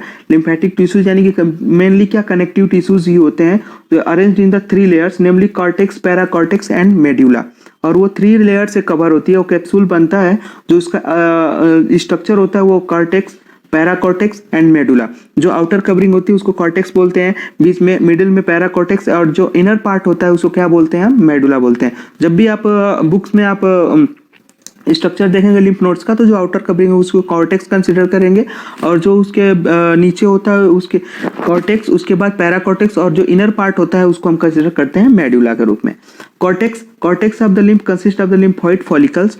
तो जो कॉर्टेक्स वाला पार्ट होता है उसे लिम्फॉइड फॉलिकल्स, यानी लिम्फॉइड फॉलिकल से वो क्या होता है, कवर होता है। During any antigens entry follicle start proliferation and distribute to different area where cause the infection. Means जब कोई इन्फेक्शन होता है तो सबसे पहले कॉर्टेक्स रीजन पे ही इन्फेक्शन होता है, क्योंकि वो आउटर्स होती है और वहीं पे इन्फेक्शन का सबसे पहले इफेक्ट रहता है। जैसे ही वहाँ पे कोई भी स्टिमुलस आता है तो वहाँ की जो सेल्स होती हैं वो एक्टिव हो जाती हैं, और एक्टिव होने के बाद वो डिफेंस मैकेनिज्म में हेल्प करती। So when I came to US, I was very new to English as well as American English. I used to write words like COLOUR for color as compared to COLOR. So all these words and phrases were new. Next, cortex also contains some B lymphocyte cell and macrophages which also participate against the infections। तो cortex region में भी B lymphocyte cells और macrophages cells present होती है और infections के against वो help करती है, infections को रोकने के लिए। Next, paracortex is in between the cortex and the medulla region। Paracortex contain the T lymphocytes। Paracortex एक ऐसा रीजन होता है जो कॉर्टेक्स और मेडुला के बीच में का रीजन होता है, उसको हम क्या कंसिडर करते हैं, पैराकॉर्टेक्स, और वो क्या कंटेन करता है, टी लिम्फोसाइट्स। उसमें टी लिम्फोसाइट सेल प्रेजेंट होती है और वो भी इम्यूनिटी में पार्टिसिपेट करता है। Next, medulla contain the B and T lymphocytes and macrophages cells. Blood vessels of the lymph node passes through the medulla. Medulla regions जो होता है वो बी एंड टी लिम्फोसाइट्स को कंटेन, इसके साथ साथ मैक्रोफेजेस को कंसिस्ट करता है, और मोस्ट वेस्कुलर पार्ट होता है, इसलिए वहाँ पे ब्लड की सप्लाई होती है, ब्लड वेसल्स उसको वहाँ पे प्रेजेंट होती है। नेक्स्ट अगर बात करें functions of lymph nodes, when lymph passes through the lymph nodes it is filtered that in the water and electrolyte are removed but the protein and lipid are retained in the lymph। जब lymph passes होता है lymph node के through, जैसे lymph nodes में जब lymph passes होता है तो लिम्फ नोड्स में क्या होती है, ब्लड वेसल्स होती है। अब वहाँ से जो भी हमारा लिम्फ पास होता है तो वो ब्लड में इंटर हो जाता है, ब्लड में डिफ्यूजन हो जाता है, डायरेक्ट ब्लड में ड्रेन हो जाता है। तो वहाँ पे क्या होता है, कुछ वाटर इलेक्ट्रोलाइट्स जो होते हैं वो डायरेक्ट ब्लड में इंटर्स तो होते हैं, लेकिन जो प्रोटीनियस सबस्टांसेस होते हैं वह और लिपिड सबस्टांसेस होते हैं वो लिम्फ में फ्लो करते हैं। Bacteria and other toxic substances are destroy by the macrophages of lymph nodes are called barrier। यानी कि बैक्टीरिया और टॉक्सिक मटेरियल के लिए भी एक तरह से ये बैरियर की तरह काम करता है, क्योंकि मैक्रोफेजेस सेल लिम्फोसाइट सेल्स होती है, इसलिए यह बैरियर की तरह काम करता है। तो इस प्रकार हमने लिम्फेटिक सिस्टम के बारे में डिस्कशन किया। अगर आपको क्वेश्चंस आते हैं, अगर 10 मार्क्स का क्वेश्चन आपको पूछा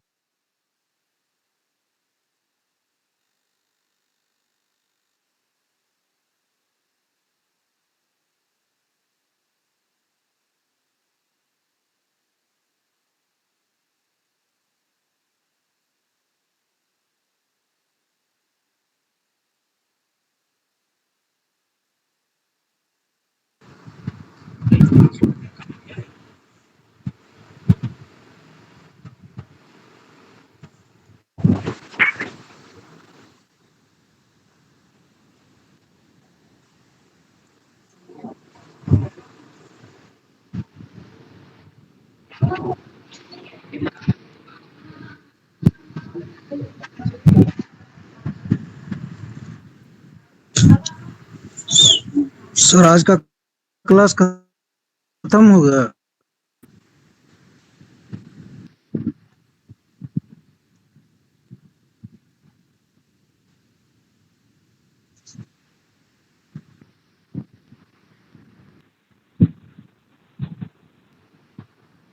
सर इसका बुक जो है सो कम्प्लीटली कहाँ मिल जाएगा?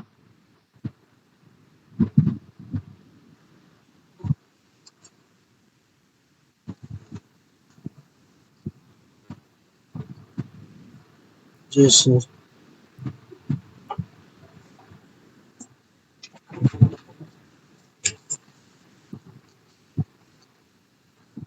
जी जी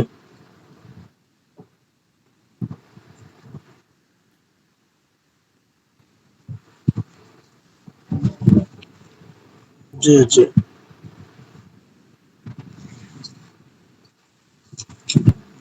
नहीं सर, बुक जरूरी है, बुक ले लेंगे।